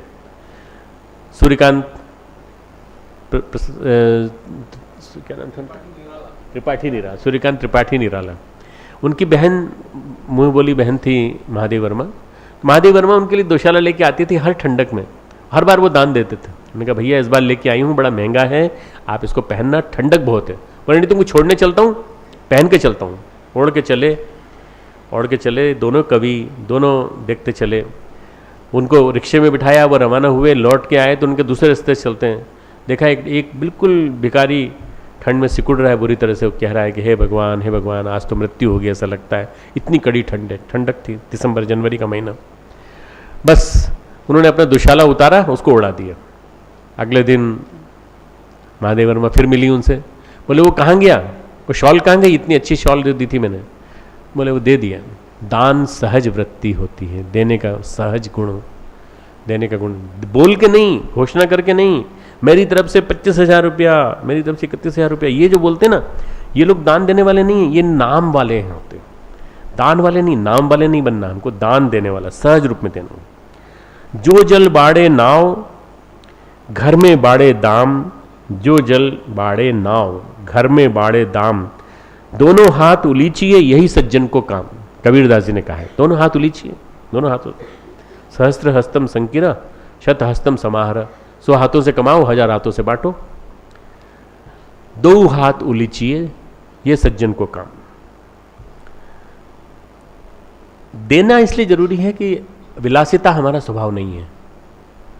हमारा स्वभाव है अपरिग्रह। रखना नहीं चाहिए, बांट दो, दे दो, बांट दो। आवश्यकता ही नहीं है, संग्रह की आवश्यकता ही नहीं है। दान सहज होता रहेगा, फिर रखने की जरूरत नहीं पड़ेगी। स्वामी विवेकानंद यूएसए से आए लौट करके, तो उन्होंने क्या देखा कि 4-5 उनके पास किसी ने शर्ट दे दी थी। तो वहां क्या कोट पहनते थे, शर्ट अंदर पहन लेते थे। ठंडक की वजह से 2-3 कपड़े पहनने पड़ते थे। अब 3 साल रहे वहाँ, 3 साल रहने के बाद आए तो उन्होंने अपनी शर्ट दी किसी को। भारत में तो गेरुआ वस्त्र और बड़ी महंगी शर्ट थी। हम क्या करेंगे? उसने आदमी ने कहा हम क्या करेंगे? तो उन्होंने कहा पहन लो, कोई दिक्कत नहीं है, ये अमेरिका में इतनी महंगी बिकती है, ये शर्ट है, ये करीब करीब 8-10 शर्ट उन्होंने बांटी। तो लोगों ने उनसे पूछा कि आप इतनी महंगी शर्ट क्यों बांट रहे हैं? बोले ये मेरे लिए महंगी नहीं है, सहज स्वभाव है, सहज स्वभाव है देने का। उन्होंने बांट दी। लौट के आने के बाद कई लोग विदेश से जब लौट के आते हैं तो कई लोग बाहर भिखारी की तरह से पीछे पड़ जाते हैं। मैं पहली बार विदेश यात्रा पे गया था 1974 में। मैं गया था अमेरिका का एग्ज़ाम पास करने के लिए, कोलालमपुर, बैंकॉक और सिंगापुर। मैं जब वहाँ से लौटा तो एयरपोर्ट से बाहर निकलते, आज वो दृश्य देखने को नहीं मिलता इसलिए सुना रहा हूँ, बाहर निकलते ही पीछे पड़ गए टाउट्स, दलाल जिनको बोलते हैं। साहब कुछ सिगरेट विगरेट बाहर की लाए होंगे, कुछ शराब की बोतल लाए होंगे बाहर की, दे दीजिए साहब, हम आपको अच्छा दाम देंगे, हम इसके बदले में कुछ पैसे कमा लेंगे, दे दीजिए साहब। कुछ महंगी शर्ट्स लाए होंगे, महंगे कपड़े लाए होंगे। अरे कान पक गए सुनते सुनते, गाड़ी तक पहुँचते पहुँचते मैंने कहा ये क्या हो गया, क्या हो गया, अपने देश का ये हाल क्या हो गया। बाहर के विदेशी सामान की ललक इतनी ज़्यादा कि लोगों के मन में ये हो गया कि यही सबसे बड़ी चीज़ है। स्वामी विवेकानंद के उदाहरण से याद आया। 5वीं संपत्ति है दमश्च। दम यानी नियंत्रण, अपने ऊपर नियंत्रण। अपने ऊपर नियंत्रण से ऊर्जा ऊर्ध्वगामी होती है। अपने ऊपर नियंत्रण करिए, ऊर्जा ऊर्ध्वगामी होगी। 9 दिन जो हैं ये अपने ऊपर नियंत्रण के लिए है। तेजस्विता बढ़ती है, शरीर चेहरे पे तेज दिखाई पड़ने लगता है। ये भी स्वाभाविक धर्म है। देवी संपत्ति का आदमी अपने स्वभाव में जीता है, स्वभाव, अपने भाव में जीना। और स्वभाव क्या है? दमश, संयम हमारा स्वभाव है। अपने ऊपर अपना नियंत्रण हमारा स्वभाव है। अरे मेरे ऊपर मेरा नियंत्रण नहीं होगा तो किसी और का होगा क्या? तुम्हारा नियंत्रण होगा, किसी और का नियंत्रण कैसे हो सकता है? कोई कहता है हमारे दिमाग पर उसका असर हो जाता है, वो आके हमारे दिमाग में कुछ विचार डाल देते हैं, हमारा चिंतन गड़बड़ा जाता है। अरे तुम्हारे ऊपर तो तुम्हारा नियंत्रण होना चाहिए। दमश इसी का नाम, अपने ऊपर अपना नियंत्रण, अपने ऊपर अपना नियंत्रण। छठा है यज्ञश, दानम दमश्य यज्ञश। अब थोड़ा सा इसके अर्थ को मत पढ़ना, ये जो गीता प्रेस गोरखपुर की जो टिप्पणी है ना, इसको मत देखना। इसमें क्या है? अग्निहोत्र, गुरुजनों की पूजा, उत्तम कर्मों का आचरण। इसको हम आज की परिस्थिति में लेते हैं। यज्ञ का मतलब होता है इदम न मम। यज्ञ का मतलब होता है इदम न मम की भावना से किया गया पुरुषार्थ। यज्ञीय जीवन जीने के लिए किया गया पुरुषार्थ। जीवन परमेश्वर का उपहार है, प्रत्यक्ष देवता है। हर एक के पास विभूतियां हैं, हर एक के पास देने लायक है। तो यज्ञ यानी स्वाहा नहीं, यज्ञ यानी आपके पास जो है वो दे। आपके पास प्रतिभा हो तो प्रतिभा दीजिए, ज्ञान हो तो ज्ञान दीजिए, विचार हो तो विचार दीजिए। कई बार तुम लोग सोचते हो हम क्या दें? अरे तुम घूमो तो सही कैंपस में, जो आते हैं नए लोग उनको ज्ञान दो, उनको विचार दो। देव संस्कृति विश्वविद्यालय के बारे में बताओ, गुरुजी के बारे में बताओ, हमारे बारे में बताओ, पूरे मिशन के बारे में बताओ। आखिर क्या तुम्हारे विचारों का संप्रेषण होना चाहिए, तुम बताओ, कम्युनिकेट करो। तो भगवान कृष्ण गीता में एक बहुत अच्छा श्लोक कहते हैं, 3 अध्याय का 11वां श्लोक, परस्परम भावयन्तः श्रेयम परम वाप्स्यथ। परस्परम भावयन्तः, देवता और तुम परस्पर समन्वय स्थापित करो, तुम और देवता मिलकर के देने का क्रम जारी रखो। ये यज्ञश्च है। यज्ञ की जो व्याख्या है यहां पर वो ये है, यज्ञ यानी देना, बांटना। जो बिना बांटे बिना दिए खाता है वो चोर है, 4था अध्याय कहता है। जो बिना दिए बिना बांटे बिना दूसरों को खिलाए खाता है वो चोर है। देना यानी यज्ञ। इदम न मम, ये मेरा नहीं है, समाज का है, समाज को देना है। ये भगवान का टैक्स है, ये इसलिए मैं स्वाहा स्वाहा ये वाला यज्ञ कर रहा हूँ। अग्निहोत्र वगैरह जो बातें कही ये ठीक नहीं है, जो हम अर्थ बता रहे हैं ना वो वाला ठीक है। गुरुदेव की दी हुई टिप्पणी है। देवता हो तुम परस्पर का समन्वय स्थापित करो। देवता विभूतियां देते रहेंगे, तुम पुष्प की सुरभि की तरह से उनको बिखेरो। तुम फूल कोई सौदा नहीं करता। फूल ये नहीं कहता मैंने सुगंधी बिखेरने का काम किया है तो मेरी बात जो है, मेरी स्थिति जो है वो देने दानदाता हूँ। दानदाता नहीं है, वो अपना सहज धर्म है। इसलिए यज्ञ हमारा सहज धर्म होना चाहिए, यज्ञ करते रहना चाहिए, 24 घंटे यज्ञ चलते रहना चाहिए। अनासक्ति की दृढ़ स्थिति है यज्ञ। अनासक्ति की दृढ़ स्थिति, मजबूत स्थिति यज्ञ। जब आसक्ति नहीं होती और देने का भाव होता है तो यज्ञ। 7वां है स्वाध्याय।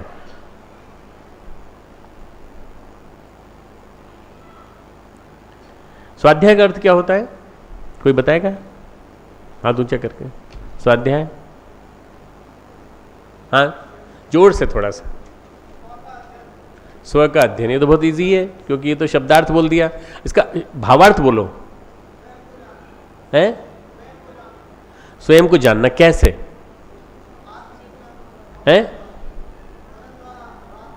बहुत चिंतन, निरंतर चिंतन, निरंतर मनन के द्वारा अपने आप को जानने का प्रयास करना। स्वाध्याय का मतलब ये होता है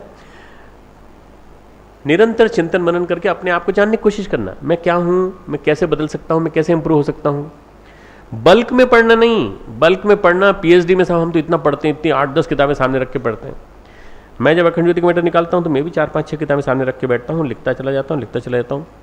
मेरा स्वाध्याय होता है उन सब किताबों का, उसके बाद में लिखता हूँ। तुम पीएचडी करते हो या तुम कोर्स वर्क करते हो या लाइफ मैनेजमेंट का तुम जो कोर्स वर्क क्या करना चाह रहे हैं, प्रोजेक्ट वर्क करोगे, वो स्वाध्याय नहीं है। वो क्या है? Bombardment of information collected by combined all of you. उस इंफॉर्मेशन को कंप्यूटर से निकालोगे, कभी इधर से निकालोगे, कभी दूसरे प्रोजेक्ट जितने पहले हुए हैं उनसे निकालोगे, कभी किसी के पीएचडी से निकालोगे, कभी किसी से बात करके निकालोगे। ये स्वाध्याय नहीं है। स्वाध्याय क्या है? स्वाध्याय क्या है? थोड़ा पढ़ो ज़्यादा सोचो। और पीएचडी क्या है? ज़्यादा पढ़ो कम सोचो। ठीक है, सही है ना परिभाषा? कम पढ़ो कम सोचो, ज़्यादा पढ़ो, लिखते चले जाओ। इंट्रावीनस इंजेक्शन की तरह से स्वाध्याय घुल जाता है बॉडी में। इंट्रावीनस इंजेक्शन देखा तुमने? जब कोई कमज़ोर होता है तो उसको इंट्रावीनस इंजेक्शन ड्रिप लगा देते हैं, ग्लूकोज की, ग्लूकोज सेलाइन की, एक मल्टीविटामिन इंजेक्शन डाल देते हैं साथ में ताकि उसको कमजोरी दूर हो जाए।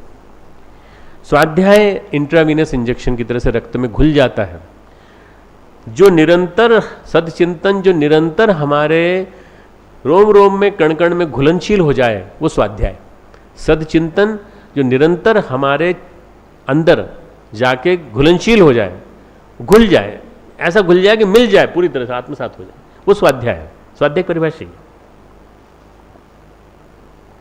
तप का मतलब है स्वधर्म का पालन। ये 8वीं संपत्ति है तप। 8वीं संपत्ति है तप। हम पहले ही श्लोक पे चल रहे हैं अभी। तप का मतलब है स्वधर्म पालन, कष्टों को सहन करना, सहिष्णुता के माध्यम से तप करना, अभाव में जीना।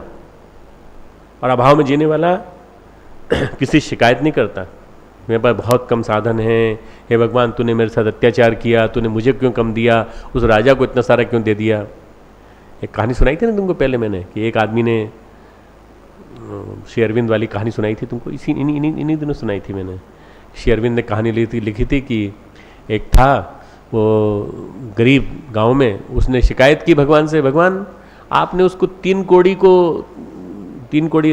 जो जमींदार इसको इतना सारा दे रखा है और मुझे आपने कुछ नहीं दिया। तो उन्होंने कहा तुम चलोगे हमारे साथ?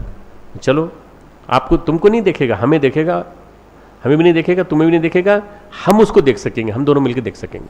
उसका जीवन बताते हैं, उसके जीवन में कुछ भी नहीं है, नीरसता है, सारा दिन रात वो चिंता की में घुलता रहता है। उसकी बेटी भाग गई, उसकी लड़के की शादी हुई थी तो पत्नी जो थी वो पागल निकली, लड़का जो था वो मेंटली रिटार्डेड था, पैसा किसी काम नहीं आ रहा है, घर में बीमारियां ही बीमारियां हैं, दिन रात भगवान को कोसता रहता है, हमें कोसता रहता है। तो बोले क्यों? वो जितनी बेईमानी से पैसा कमाया वो फल रहा है, उसका फलता है ना, फलीभूत होता है, अल्टीमेटली फलीभूत हो रहा है। जब ऐसा जीवन तुम चाहते हो क्या? बोले नहीं, ऐसा जीवन नहीं चाहिए। तो बोले चलो एक महात्मा जी के पास चलते हैं। महात्मा जी के पास गए, उन्होंने कहा कि महात्मा जी आपने कब से भोजन नहीं किया? बोले 3 दिन से भोजन नहीं किया। कोई दुख, कोई कष्ट नहीं, कुछ भी नहीं। भगवान से कोई शिकायत? उनने कोई शिकायत नहीं। भगवान ने कहा देख ये हैं, इनको कोई शिकायत नहीं है, चौथे दिन भक्त लोग आएंगे गांव के और इनको जाके भोजन कराएंगे, ये इसको तप समझ मान के सहन कर लेंगे। तप का मतलब होता है कष्टों को सहन करना, सहिष्णुतापूर्वक उसको जीवन में उतारने की कोशिश करना, अभाव में जीना, धैर्यपूर्वक सह जाना, प्रसन्नतापूर्वक सह जाना। कष्ट जीवन में आते रहेंगे, कहाँ तक रहेंगे आखिर, कभी न कभी तो खत्म होंगे। इसलिए कष्ट की सहिष्णुता, कष्ट सहन करना ही तप है, कष्ट सहन करना ही तप है। जयद्रथ वध का संकल्प लिया अर्जुन ने कहा कि जयद्रथ वध करके रहेंगे। आज शाम तक इस जयद्रथ को मार देना है, क्योंकि इसने जिस ढंग से द्रौपदी का अपमान किया था उससे इसको मार देना है। कमल व्यूह बनाई, कमल व्यूह की तरह से व्यूह रचना बनाई द्रोणाचार्य ने। मुहाने पे खुद खड़े हुए और पंखुड़ियों के जो कमल नाल का जो सिरा था वहां जयद्रथ को खड़ा कर दिया। यानी अर्जुन को सबको पार करते हुए जाना था और अर्जुन को सबसे पहले भिड़ना था द्रोणाचार्य से।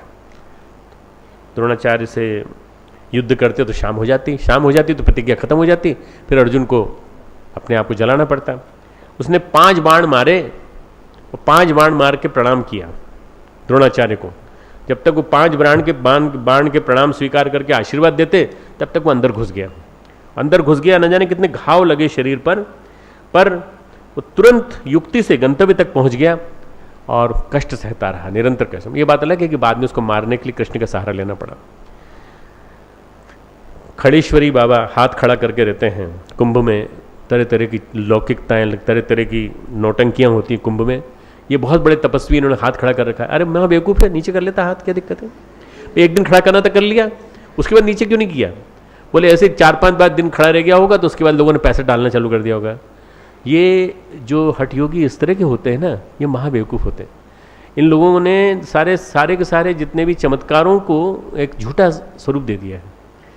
हाथ खड़े कर दिए तो एक फ्रोजन शोल्डर हो गया। मेरे को अगर कहा जाए डॉक्टर की भाषा, मेडिकल की भाषा में मैं कहूँगा frozen shoulder done by the person knowingly. इससे क्या होगा? पैसे आएंगे, भिक्षा मिलेगी, मिलेंगे तो ये तप नहीं है। स्वधर्म की रक्षा के लिए किया गया तप कहलाता है। स्वधर्म के लिए अनौचित्यपूर्ण कर्म तप नहीं है, तप स्वाभाविक कर्म है, क्योंकि लक्ष्य में मन लग गया है, आनंद आ रहा है, तप में स्वाद आ रहा है। जब तप में स्वाद आने लगे तब ये मानना चाहिए कि हमें तप करने की आदत पड़ गई। पार्वती को तप में स्वाद आने लगा। बिसरी देह तप ही मन लागा, देह बिसर गई, तप में मन लगने लगा। नित नव चरण उपज अनुरागा, नित नए चरण, नित नई नई स्टेप्स चलने लगी और अनुराग पैदा हुआ प्रभु के चरणों में। यही बात भरत के विषय में, भरत ने भी अपनी देह को बिसरा दिया। अपना मन निरंतर भगवान में, तप में अपना मन निरंतर भगवान में। तप अहंकारी बना सकता है।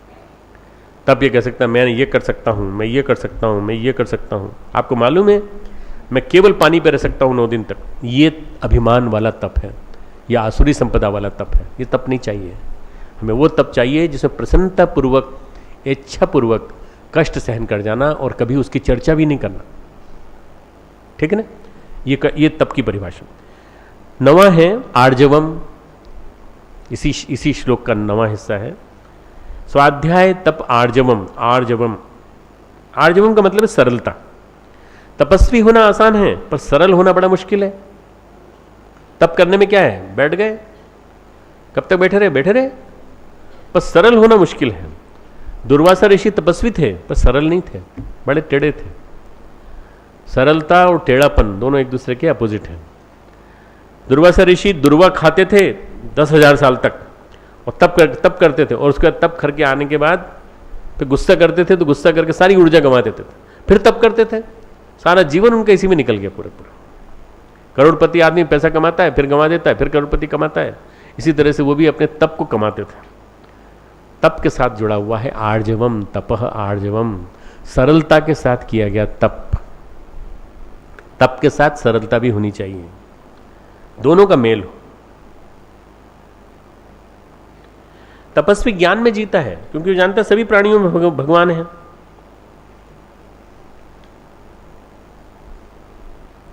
रामकृष्ण परमहंस कहते हैं कि सबसे बड़ा काम है नारायण सेवा। हर जीव में नारायण है और इसके माध्यम से, नारायण सेवा के माध्यम से हम सही अर्थों में तप करते हैं और तप करने के साथ साथ अपनी सरलता को आगे बढ़ाते हैं, अहंकार का नाश करते हैं। 10वीं संपत्ति, दूसरा श्लोक। अहिंसा सत्यम अक्रोधः त्यागः शांति अपेशुनम दया भूतेषु अलुलुप्तम मार्दवम हीर चापलम। आज 2 श्लोक समझाएंगे क्योंकि लंबा होता चला जा रहा है, अब तुम लोगों की कैपेसिटी से भी थोड़ा ऊपर जा रहा है। ठीक है, 9 कैपिटल हो गई, अब इसमें है 11। अहिंसा का मतलब है अगर किसी आदमी के जीवन में सरलता है, तप है, सरलता, एक से एक गुण जुड़े हुए हैं, तप है, सरलता है, तो वो बैर भाव अपने आप नष्ट हो जाएगा। अगर आप सरल हैं तो अहिंसक बनेंगे। अहिंसा का भाव सरलता पूर्वक आ जाता है, अहिंसा का भाव सहज आ जाता है, हिंसा का भाव नष्ट हो जाता है। रजोगुण का चरम और तमोगुण दोनों मिलकर के हिंसा बनाते हैं, और रजोगुण का चरम और सतोगुण दोनों मिलकर अहिंसा बनाते हैं। रजोगुण का चरम और सतोगुण दोनों मिलकर अहिंसा बनाते हैं। अहिंसा का बल है, अहिंसा का दम है कि आज हमारे देश को याद किया जाता है गांधी के लिए। अहिंसा का दम है, गांधी का नाम है, इसलिए गांधी के नाम पे अन्ना हजारे सत्याग्रह करते हैं और उनके सत्याग्रह पे सारी सरकार हिल जाती है। गांधी जी के सत्याग्रह पे सारी अंग्रेजों की सरकार हिल गई। अहिंसा उनकी गजब की थी। अहिंसा की ज़्यादा परिभाषा आगे करेंगे। अहिंसा, उसके आगे है दूसरा सत्यम। सत्य मतलब सही अभिव्यक्ति, सम्यक अभिव्यक्ति, देश काल परिस्थिति के अनुसार अभिव्यक्ति। जो सत्य बोलता है उसको मनोग्रंथियां नहीं होती, कॉम्प्लेक्सेस नहीं होते। सत्य के अभाव के कारण आज मन में ग्रंथियां पल रही हैं। आदमी 2 वजह से कर्म करता है, भय की वजह से या लोभ की वजह से। भय की वजह से बोलता ही नहीं है, लोभ की वजह से बोल देता है और मांग लेता है। तो असत्य बोलने का कारण क्या है? आदमी के जीवन में भय और लोभ से भरा हुआ जीवन, और इससे मुक्त जीवन होगा तो सत्य बोलेगा हमेशा, सत्य। 12वां है अक्रोध। अक्रोध का मतलब होता है क्रोध नहीं करना, गुस्सा नहीं करना। सिंपल सी बात है, गुस्सा नहीं करना, अक्रोध। कभी क्रोध कोई दिलाए भी तो नहीं करना गुस्सा, कभी गुस्सा नहीं करना। 13वां है क्रोध अक्रोध त्याग। और अक्रोधक से एक साथ जुड़ी हुई है अपना अपकार करने वालों पर भी क्रोध न करना। देखो, मैंने उनकी ऋषि की कहानी सुनाई थी ना, मुद्गल ऋषि की, जो उनकी बिगाड़ने वाले सब कुछ उनको पूरी तरह से मार देने की इच्छा की दृष्टि से वो लोग उनको सूली पे लटका रहे थे, और पर उन्होंने क्रोध नहीं किया। उन्होंने व्यवस्था को देखा कि प्रकृति की व्यवस्था कैसी। शांति ही अक्रोध त्याग। त्याग मतलब अभिमान का त्याग, कर्तापन के अभिमान का त्याग। मैं करता हूँ बार बार। आपको मालूम नहीं है सब के सब मेरा किया हुआ है, जितना भी है। ये जो यूनिवर्सिटी आपको दिखाई पड़ती है, ये सारा के सारा, अगर आज डॉक्टर प्रणव पंड्या नहीं होते तो ये नहीं बनती। ये मेरा किया हुआ है, मैंने किया ये। और आपको विश्वविद्यालय भी दिखाई पड़ता है, इसके अलावा सारे भारत में जितना काम दिखाई पड़ता है वो मेरे द्वारा दिखाई पड़ता है। अगर मैं ऐसा कहने लगूँ तो क्या होगा? मेरी प्रसिद्धि होगी। हाँ, मेरे आसपास कुछ लोग इकट्ठे हो जाएंगे जो कहेंगे ठीक है साहब, धन्य महाराज, आपने बिल्कुल ठीक कहा, बिल्कुल सही कह रहे हैं। 8-10 इकट्ठे हो जाएंगे, वो कहते रहेंगे। परंतु कर्तापन के अभिमान का त्याग मेरे जीवन में नहीं आया तो मेरी आसुरी संपदाएं बढ़ती चली जाएंगी, मेरे आसपास असुर बढ़ते चले जाएंगे और मैं पतन को प्राप्त होऊंगा। इसलिए कर्तापन के अभिमान का त्याग मैंने किया नहीं, हम सब ने मिलकर किया, हम सब ने मिलकर किया। बार बार यही बात। कई बार हम लोग क्रेडिट लेने के लिए त्याग की बात नहीं सोचते, हम सोचते हैं कि हमें क्रेडिट ले लूँ। अगला गुण है शांति ही। 14वां गुण है शांति ही। शांति अर्थात चित्त की चंचलता का अभाव। चित्त में चंचलता नहीं आनी चाहिए, शांति, मन शांत रहना चाहिए। और जब मन शांत हो जाता है, चित्त चंचल नहीं होता, सब कुछ ठीक रहता है। 15वां है पिशुनता। अपैशुनम। पिशुनता यानी चुगली करना, PISHUNATA, पिशुनता। मैं इसलिए स्पेलिंग बोल रहा हूँ ताकि तुम्हें समझ में आ जाए। पिशुनता इंग्लिश में वर्ड नहीं है, ये संस्कृत का वर्ड है, PISHUNATA, पिशुनता। और इसी को अगर उल्टा कर दें, अपैशुनम। अपैशुनम यानी चुगली न करने का स्वभाव। इसकी इससे, उसकी इससे, इसकी उससे, उसकी उससे, किसी का नेचर ही होता है। आज से सुबह से लेकर शाम तक अगर 50 लोगों को एक दूसरे के साथ नहीं भिड़ाया तो मज़ा नहीं आता शाम को भोजन करते समय, लगता क्या मुंह में कसेलापन सा लग रहा है, खाली खाली सा लग रहा है। चुगली करना है, किसी की चुगली न करना, ये स्वभाव जो है, इधर से उधर भिड़ाना, इधर से उधर भिड़ाना, ये स्वभाव नहीं होना चाहिए। फिर इसके बाद है पिशुनता, के बाद है शांति ही अपेशुन। अच्छा, ये एक दूसरे जुड़े हुए हैं। जब सरलता तप होगा, सरलता होगी तो अहिंसा जीवन में आएगी, अहिंसा जीवन में आएगी तो आदमी सत्य बोलेगा, भाई डर ही नहीं है किसी चीज़ से, सत्य बोलेगा, और गुस्सा नहीं करेगा, कभी गुस्सा नहीं करेगा तो त्याग, जीवन में त्याग ही त्याग आएगा, और त्याग आएगा तो क्या आएगा, जब पैसा ही नहीं है, जब साधन ही नहीं है, जब कुछ भी नहीं है, जब किसी चीज़ का अभिमान ही नहीं है, तो क्या होगा, शांति, और शांति आएगी तो क्या आएगा, किसी की चुगली करने का मन नहीं करेगा। अगली बार अगली उस पर चले, सभी भूत प्राणियों में दया, सभी के प्रति दया। जब निंदा चुगली करने का स्वभाव चला जाएगा तो सभी के प्रति दया का भाव आएगा। सभी में मेरे ईश्वर विराजमान है, सभी के प्रति दया का भाव। अभूतेषु भूतेषु दया, दया भूतेषु लिखा हुआ ना। और आगे है अलोलुप्त्वम, इंद्रियों का विषयों के साथ संयोग होने पर भी उनमें आसक्ति का न होना। इंद्रियों में आसक्ति का अभाव। अलोलुप्त्वम यानी लालच न होना। खा भी रहे हैं और खाने के बाद इतना ज़्यादा आकर्षण पैदा हो गया कि खूब सारा खा लिया, नहीं। अगर किसी चीज़ को ले भी लिया, खा भी लिया या कुछ कर भी लिया तो उसमें रस नहीं आना, उसमें निरत नहीं होना। अलोलुप्त्वम, दया भूतेषु अलोलुप्त्वम, मार्दवम हीर चापलम। ये तीन की व्याख्या करेंगे आज। मार्दवम हीर चापलम। मार्दवम का मतलब होता है कोमलता। मार्दवम यानी कोमलता। संवेदनशील जीवन, सेंटिमेंटल लाइफ, सेंटिमेंटल पर्सनैलिटी। अगर संवेदना नहीं है तो जीवन में कुछ भी नहीं है। मार्दवम, अगर आदमी जब किसी की बुराई नहीं करेगा, सब जगह भगवान को देखेगा, दया का स्वरूप होगा, तो अगली क्वालिटी डेवलप हो जाएगी। मार्दवम, एक क्वालिटी से दूसरी क्वालिटी, ट्रेड डेवलप होता चला जा रहा है। मार्दवम यानी कोमलता, संवेदनशीलता। संवेदनशील जीवन। सिद्धार्थ ने दूसरों की पीड़ा अनुभव की। सिद्धार्थ ने अपने देवदत्त भाई को मारते हुए देखा पक्षी को, तुरंत जाके उस पक्षी की तीर निकाला, बोले पक्षी मेरा है, मैंने इसको मारा है। और मारा तो तुमने होगा पर जिंदा मैं कर रहा हूँ, और जिंदा करके उसको उड़ा दिया वापस। दूसरों की संवेदना फील करना, दूसरों की पीड़ा अपनी पीड़ा मान करके अनुभूत करना, समानुभूति, सिंपैथी, एम्पैथी, संवेदनशील जीवन। ये है 18वां मार्दवम। और 19वां है शास्त्र विरुद्ध आचरण में लज्जा। अब ये शब्द है री, ह में र की मात्रा, री, और इसका री में से र की मात्रा निकाल दो तो क्या हो जाएगा, ही कौन करता रहता है, ही कौन करता रहता है, जिसको लज्जा ही नहीं होती, लज्जाहीन व्यक्ति, जहां देखो ही करता रहता है। जो समाज के मूल्यों को निर्धारित किया गया है उनके अनुकूल जो आचरण करता है वो सही अर्थों में री वाला आचरण जीता है। मतलब ये संस्कृत है, संस्कृत समझने की कोशिश करना। शास्त्र से विरुद्ध आचरण में लज्जा, और जो इससे उल्टा होता है वो लज्जाहीन जीवन जीता है। लज्जा आनी चाहिए आपको। और 20वां गुण है अचापलम, व्यर्थ चेष्टाओं का अभाव। फालतू की चेष्टाओं में मचक मचक, गुरुदेव कहते थे मचक मचक मचक मचक, मचलना बंदर की तरह से, इधर उधर इधर उधर, व्यर्थ चेष्टाओं का अभाव। गुरुदेव माइक पे बैठे होते थे, प्रवचन दे रहे होते, इतने में एक आदमी आता था, माइक उठा करके सीधा कर देता। अरे भाई माइक ठीक तो रखा है, मैं बोल रहा हूँ। नहीं, वो इसलिए कि सब लोग देख रहे हैं ना, ताकि पता चले कि मैं VIP हूँ, तो माइक इधर रख दिया, फिर माइक इधर रख दिया, फिर माइक इधर रख दिया, क्योंकि वो माइक कंट्रोलर हैं, वहाँ की व्यवस्था देखते हैं। गुरुदेव के सामने आ रहे हैं, पिक्चर में आ रहे हैं, एक फिल्म बन रही है, वीडियो बन रहा है, तो बार बार माइक ठीक करना, इसको बोलते हैं मचक मचक।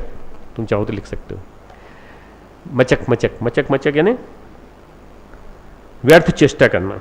और इस व्यर्थ चेष्टा का अभाव, जबरदस्ती करने की जरूरत नहीं है। जबरदस्ती बार बार मेरा चेहरा दिख रहा है कि नहीं, मैं नजर आ रही हूँ कि नहीं, मैं नजर आ रहा हूँ कि नहीं, फोटो में मेरा चेहरा दिख रहा है कि नहीं, साफ आ रहा है कि नहीं, बार बताना। एक बार बार अपने आपको स्पष्ट कराने की जो दृष्टि होती है वो। अगर थोड़ा 10 मिनट का टाइम और हो तो अपन तीसरा श्लोक भी ले सकते हैं, केवल 6 गुण बचे। ठीक है, श्लोक 3, तीसरा श्लोक, क्योंकि फिर ये आज देवी संपदा समाप्त हो जाएगी तो कल असुर पे चलेंगे। तेज क्षमा धृति ही शौचम द्रोहो नाति मानिता। ये 6 गुण हैं कुल, केवल 6। तेजस्विता, तेज का मतलब होता है तेजस्विता, स्वाभाविक रूप आदमी का क्या है? तेजस्विता। जब वो इन गुणों का पालन करता है, मचक मचक नहीं करता, दया का पालन करता है, इन सब गुणों का दूसरे अध्याय में, दूसरे श्लोक में बताए हुए गुणों का पालन करता है, तो उसके चेहरे में सहज तेज आ जाता है। गुणों की जीवन में खेती करने से आपके अंदर चेहरे पे स्वाभाविक रूप से वो बल आ जाता है, दिखाई पड़ता है आपके चेहरे पे तेजस्विता है। और तेजस्विता ऐसी होती है जैसे गांधी के चेहरे पे थी। गांधी कुरूप थे, दिखने में सुंदर नहीं थे, पर उनकी आंखों में वो तेजस्विता दिखाई पड़ती थी। कई लोग ऐसे होते हैं इनका आकर्षण उनकी आंखों में दिखाई पड़ता है, उनकी मुस्कुराहट में दिखाई पड़ता है, उनके चेहरे की जो मुद्राएं होती हैं उन्हीं में दिखाई पड़ता है, और उसी से सारी की सारी जनता को जीत लेते हैं। ये तेजस्विता है, चेहरे का अंदर का तेज, वो झलकना चाहिए। दूसरा क्या है? इसके बाद है क्षमाशीलता। क्षमाशीलता, क्षमा करने का जिसके पास मादा है वो देव है, और जो क्षमा नहीं करता वो असुर है। क्षमा करने का मादा देवता के पास, देववृत्ति मानी गई। एक किताब लिखी है माँ की छत्र छाया में, आप लोगों ने पढ़ा होगा, स्वामी गोपेशानंद, माँ शारदा के ऊपर, माँ की छत्र छाया में। तो माँ के साथ रोटी बनाते थे गोपेशानंद जी। बिल्ली रोटी खा जाती थी। एक बिल्ली थी, न जाने कहाँ से आती थी, रोटी बना रहे हैं और रोटी खा जाती थी। एक दिन पत्थर लेकर बैठे थे छिप करके कि आज उस बिल्ली को आने दो, आज मैं उसको मार के रहूँगा। या हर बार माँ बनाती है रोटी, मैं बनाता हूँ रोटी और रोटी खा जाती है। माँ ने कहा तू अपना बर्तन संभाल के क्यों नहीं रखता? तो अपना बर्तन ढक के रख, ढक के रखेगा, उस पर पत्थर रखेगा तो बिल्ली पकड़ नहीं पाएगी, खा नहीं पाएगी, और तू उसको आज मारेगा तो फिर मेरे से बड़ा बुरा कोई नहीं होगा। बंगाली में बोला उन्होंने, बिडाल चोरी न करे, चोरी करे न खाई, तो चाकरी करे खाई। बिडाल यानी बिल्ली, चोरी करे न खाई तो चाकरी करे खाई। क्या नौकरी करके खाएगी ये? अरे चोरी करके तो खाएगी, बिल्ली है भाई, बिल्ली अपना धर्म निभा रही है, तो बिल्ली को खाने दो ना, उसमें क्या दिक्कत है? तुम अपनी सिक्योरिटी, तुम अपना पूरा बल मजबूत रखो। क्षमाशीलता 23वां गुण है ये, 21वां 22वां, 21वां तेजस्विता, 22वां क्षमा। उसके बाद धृति, धैर्य, प्रत्येक कर्म काल के गर्भ में पक रहा है। कई बार सोचते हैं हम इतनी गायत्री साधना कर ली, इतनी माला कर ली, इतना जप कर लिया, इतनी गायत्री अनुष्ठान कर लिए, क्यों नहीं हुआ कुछ? पुराना कर्म नष्ट होगा तभी तो होगा ना कुछ। धैर्य, इसीलिए साधना में धैर्य बहुत जरूरी है, पढ़ाई में धैर्य बहुत जरूरी है। पकने के बाद फलेगा। कर्म अविनाशी है, परिणाम जरूर देगा। कर्म अविनाशी है, परिणाम जरूर देगा, धैर्य रखो। 24वां है शौचम, सफाई, शरीर मन की पवित्रता। कोई किसी को इसमें कोई दो राय तो नहीं है कि नहीं होना चाहिए शौचम, है ना? होना चाहिए ना। शरीर भी साफ रहना चाहिए, मन भी साफ रहना चाहिए, शरीर मन की निर्मलता। 25वां गुण है अबेरम, ये 25वां गुण है अद्रोहम। अद्रोह का मतलब है किसी में भी शत्रु भाव का ना होना, निर्वैर भाव, किसी में भी शत्रु भाव ना होना। देखो, शत्रु भाव रखते ही आपके मन में ग्रंथि पैदा हो जाती है, ये मेरा दुश्मन है, ये मेरा शत्रु है, मुझे इससे मुकाबला करना है। उसके बाद आपके अंदर जो ग्रंथि पल जाती है वो आपके अंदर के देवत्व के गुणों को विकसित नहीं होने देती। कोशिश करिए कि शत्रु भाव को मिटा दें। और अंत में है नातिमानिता, अपने में पूज्यता के अभिमान का अभिभाव। अपने आप को ये मत मानो कि मेरा सम्मान करें सब, मेरे को प्रणाम नहीं करते हैं, मेरे पास आते भी नहीं हैं, प्रणाम भी नहीं करते, मुझे मिलते भी नहीं हैं। अपने आप को सम्मान की भूख नहीं रहना चाहिए, सम्मान की उपेक्षा होनी चाहिए। सम्मान के पीछे भी भागना गलत है और बैर के पीछे भी भागना गलत है। बैर के पीछे भागोगे तो क्या होगा? द्रोहम,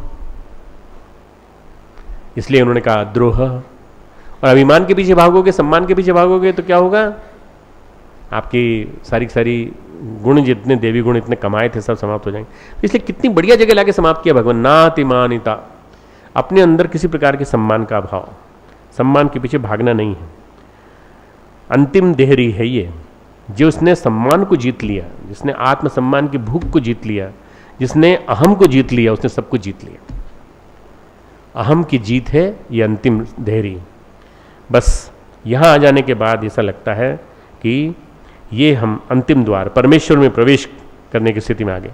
सभी देवी संपत्ति भगवान कृष्ण कहते हैं गीता में, भवन्ति संपदम देवीम अभिजातस्य भारत। हे अर्जुन, ये जो है देवी संपदा को लेकर उत्पन्न हुए पुरुष के लक्षण हैं। अभिजातस्य, उत्पन्न हुए पुरुष के, भवन्ति हैं, देवीम संपदम, देवी संपदा। हे अर्जुन, हे भारत, ये परफेक्ट पर्सनालिटी का खाका है। ये परफेक्ट पर्सनालिटी का खाका है। आपके दिमाग में जो भी आदर्श महापुरुष हैं उनका खाका ये है। स्वामी विवेकानंद के हैं तो ये, श्री अरविंद हैं तो ये, परम पूज्य गुरुदेव हैं तो ये, रामकृष्ण परमहंस हैं तो ये खाका है। हो सकता है किसी में 60% हो, किसी में 70% हो, थोड़ा थोड़ा कहीं रहा हो, पर टुवर्ड्स आइडियल हैं, टुवर्ड्स आइडियल। हम लोग क्या करना चाहिए, हमारी यात्रा टुवर्ड्स आइडियलिज्म होती रहनी चाहिए। आज 10% हो तो कल 20% हो जाओ, एक साल में 20% हो जाओ। धीरे धीरे अपने गुणों को बढ़ाने की कोशिश करो। आदर्शोन्मुख जीवन, इस होर प्रवाह हो हमारा, तो हम बदलते चले जाएंगे। आज आदर्शों के प्रतीक परम पूज्य गुरुदेव का ध्यान करेंगे।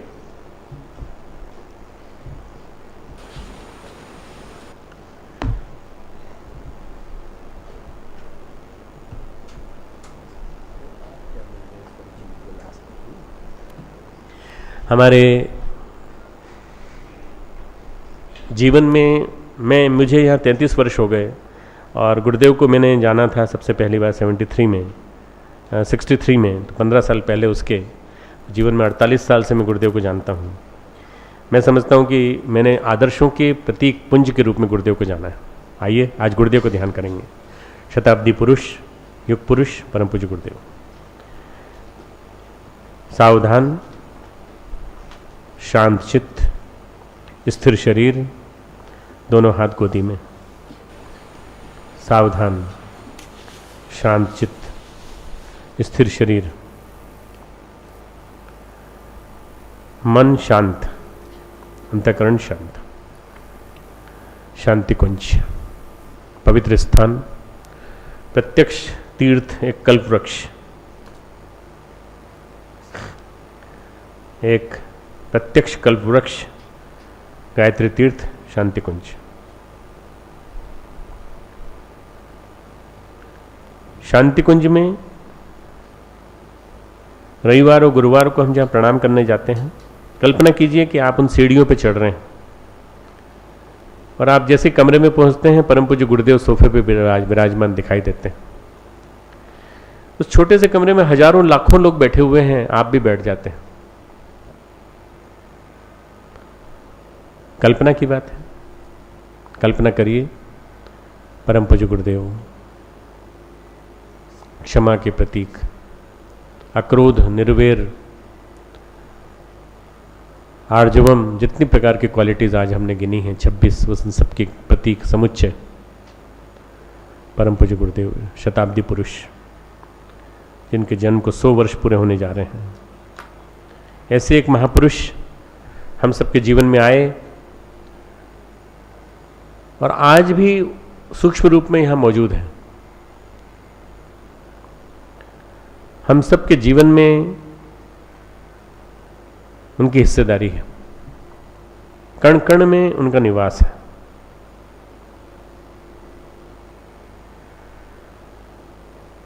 परम पूज्य गुरुदेव पंडित श्री राम शर्मा आचार्य बैठे हुए हैं। हम लोग उनके कक्ष में ध्यानस्थ। आप बाकी लोग भूल जाइए, कितने लोग हैं, हजारों लाखों करोड़ों व्यक्ति हो सकते हैं, और आप बैठे हैं। वो बैठ करके उनके चेहरे की तरफ देख रहे हैं, उनके मस्त, उनके ललाट को, तेजोमय ललाट को देख रहे हैं, उनके पैरों की तरफ देख रहे हैं। उनके पैर अति सुंदर, उनके पैर, दोनों पैर एक दूसरे पे विराजमान हैं। उनके हाथ में गोद में एक पैड है जिस पे वो लिख रहे हैं। गुरु के चरणों का दर्शन कर लेना भी बहुत बड़ा पवित्र माना जाता है, एक तीर्थ स्थान माना जाता है गुरु के चरण। गुरु गीता में इसकी व्याख्या है। जगत गुरु जिन्होंने कि गायत्री जैसे प्रयोग को, जिसको वामाचार माना जाता था, अभिचार माना जाता था, वो कहा जाता है कि गायत्री को छूना भी नहीं चाहिए, गायत्री छूने से नुकसान कर सकती है। उस गायत्री को उन्होंने जन जन के लिए सुलभ बना दिया और उसका वैदिकी स्वरूप जन जन के बीच में रखा। ऐसे परम गुरु सद्गुरु, हमारे सद्गुरु, प्यार के, ममत्व के समुच्चय, हमेशा जिन्होंने प्यार ही प्यार बांटा और प्यार बांटकर इतना बड़ा संगठन खड़ा कर दिया। आप में से बहुत सारे लोगों ने उनको देखा भी नहीं है। जो कुछ भी देखा है, फिल्मों में देखा है या सीडी में देखा है, उनके लेखन के माध्यम से, उनके गुणों के माध्यम से, उनकी क्रांतिधर्मी चिंतन के माध्यम से उनको जानने की कोशिश करें। कोशिश करें कि उनका 1% हिस्सा हमारे जीवन में आ जाए। 1% भी हम उनके जैसे बन जाएं। 1% आज, 1% 10 दिन बाद, 1% उसके बाद, धीरे धीरे धीरे दैवी संपदाओं को बढ़ाते चले जाएं। पूर्ण पुरुष परम पूज्य गुरुदेव,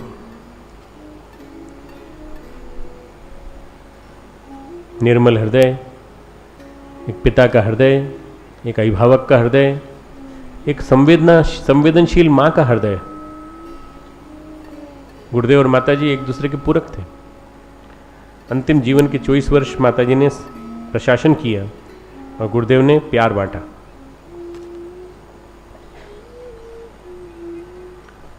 गुरु सत्ता। अभी 5 दिन पहले हम उनका जन्मदिन मना चुके हैं शरीर से, अमलखेड़ा में। ऐसे गुरुदेव हमारे जीवन में प्रविष्ट हों, धीरे धीरे घुसते चले जाएं, हमारे रोम रोम में, कण कण में प्रवेश करते चले जाएं, हमारी अंतश्चेतना में निवास करें और हमारे अंदर से बाहर तक हमारी सभी सेंसेस के ऊपर उनका कंट्रोल हो जाए। ऐसी प्रार्थना हमारे अंदर से, ये प्रार्थना निकलने लगे, पुकार निकलने लगे।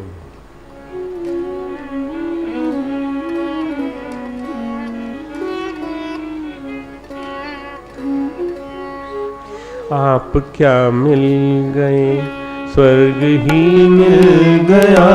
आप क्या मिल गए, स्वर्ग ही मिल गया। फिर न ऐसी घड़ी तो कभी आएगी, ऐसी घड़ी तो कभी आएगी। साधना सिर पटकती रहे जन्म भर, साधना से पटकती रहे जन्म भर। सिद्धि ऐसी कभी भी नहीं आएगी। आप क्या मिल गए, स्वर्ग ही मिल गया। आप क्या मिल गए, स्वर्ग ही मिल गया।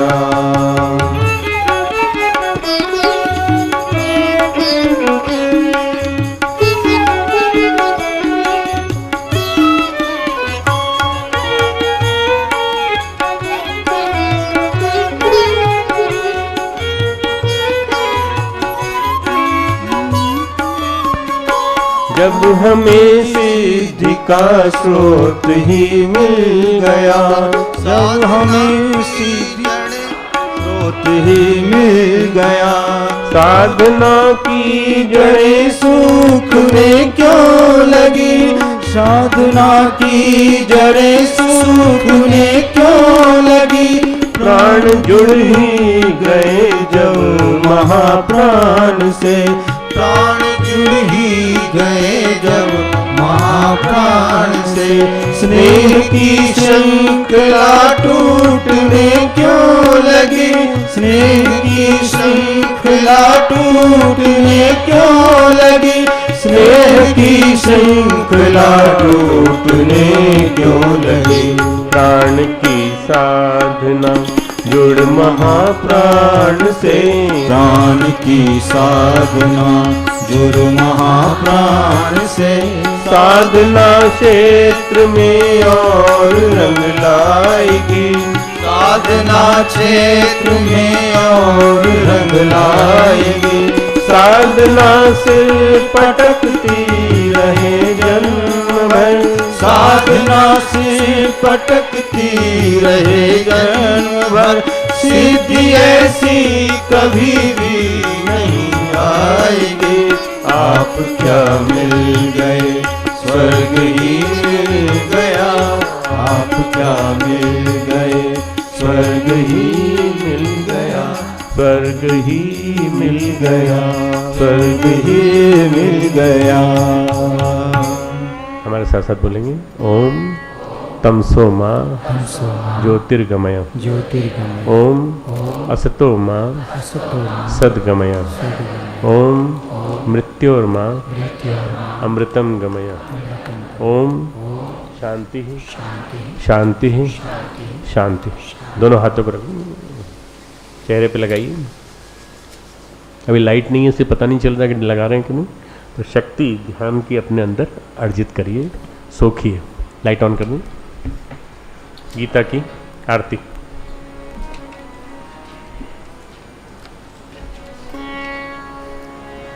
ओम यम ब्रह्म वेदान्तविदो वदन्ति परं प्रधानं पुरुषं तथामि। विश्वोत्पत्ते कारणमीश्वरं वा तस्मै नमो विघ्नविनाशाय। ॐ यं ब्रह्मा वरुणेन्द्ररुद्रमरुतः स्तुवन्ति दिव्यैस्तवे वेदैः साङ्गपदक्रमोपनिषदः गायन्ति यं सानुगा। ध्यानावस्थितजगतेन मनसा पश्यन्ति यं योगिनो यस्यान्तं न विदुः सुरासुरगणा। देवाय तस्मै नमः, देवाय तस्मै नमः। ओम जय भगवद गीते, जय जय भगवद गीते। हरिय कमल विहारिणी, हरिय कमल विहारिणी सुंदर सुपुनीते। ओम जय भगवद गीते, धर्म सुमर्म प्रकाशिनी कामा शक्ति हरा मया कामा शक्ति हरा। तत्व ज्ञान विकासिनी, तत्व ज्ञान विकासिनी विद्या ब्रह्म परा। ओम जय भगवत गीते। निश्चल भक्ति विधारिणी निर्मल मलहारे, माँ निर्मल मनहारे। शरण रहस्य प्रदायिनी, शरण रहस्य प्रदायिनी सौविधि सुखकारी। ओम जय भगवत गीते। राग द्वेष विदारी कारिणी मोद सदा, कारिणी मोद सदा। भव भय हारिणी तारिणी, भव भय हारिणी तारिणी परमानंद परा।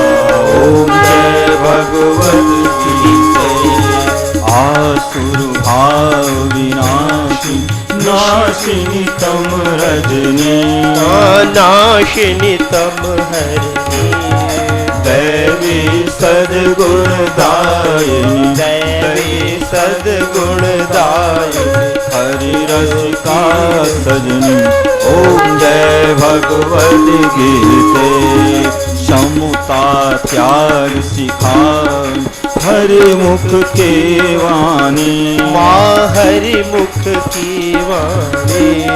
सकल शास्त्र के स्वामी, सकल शास्त्र की स्वामी श्रुतियों की रानी। ओम जय भगवत गीते। दया सुभाव सावन मातु कृपा की जय, मातु कृपा की जय। हरिपद प्रेम दान कर, हरिपद प्रेम दान कर अपनों कर लीजे।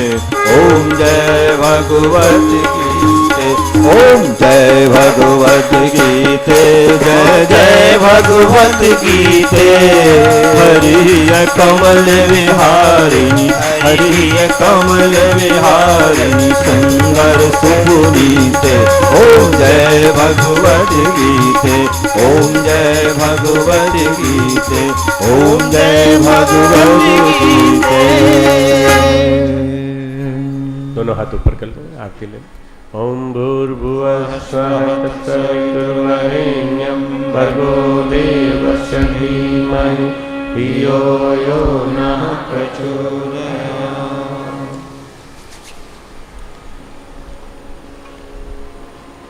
शांति पाठ। ओम द्यौः शांति अंतरिक्षं शांति, पृथ्वी शांतिरापः शांतिरोषधयः शांतिः, वनस्पतयः शांतिर्विश्वे देवाः शांति, ब्रह्म शांति, सर्वगुण शांति, शांतिरेव शांति, सामा शांतिरेधि।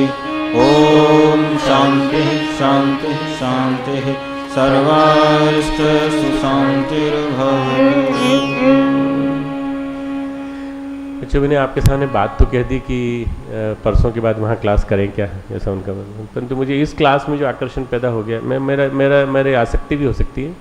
इस स्थान पे मैं तुम लोगों को देख सकता हूँ आमने सामने, तुम्हारे फेशियल एक्सप्रेशन भी देख सकता हूँ। वहाँ पे मैं कैसे देख पाऊँगा? वहाँ तो ऐसा लगेगा जैसे कि स्टेडियम में बैठ के बोल रहे हैं। तो देखिए क्लास 9 दिन एसी में चलने देते हैं, है ना, नवरात्रि क्लास एसी में चलने देते हैं तो ज़्यादा अच्छा रहेगा। इसमें कम तालियां बजी, इसका मतलब वो जो नीचे वालों की तालियां ज़्यादा थी।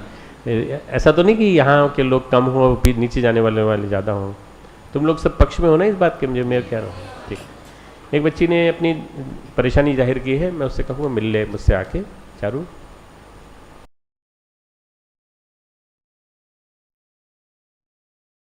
जरूरत नहीं बेटा, ये सब ठीक है।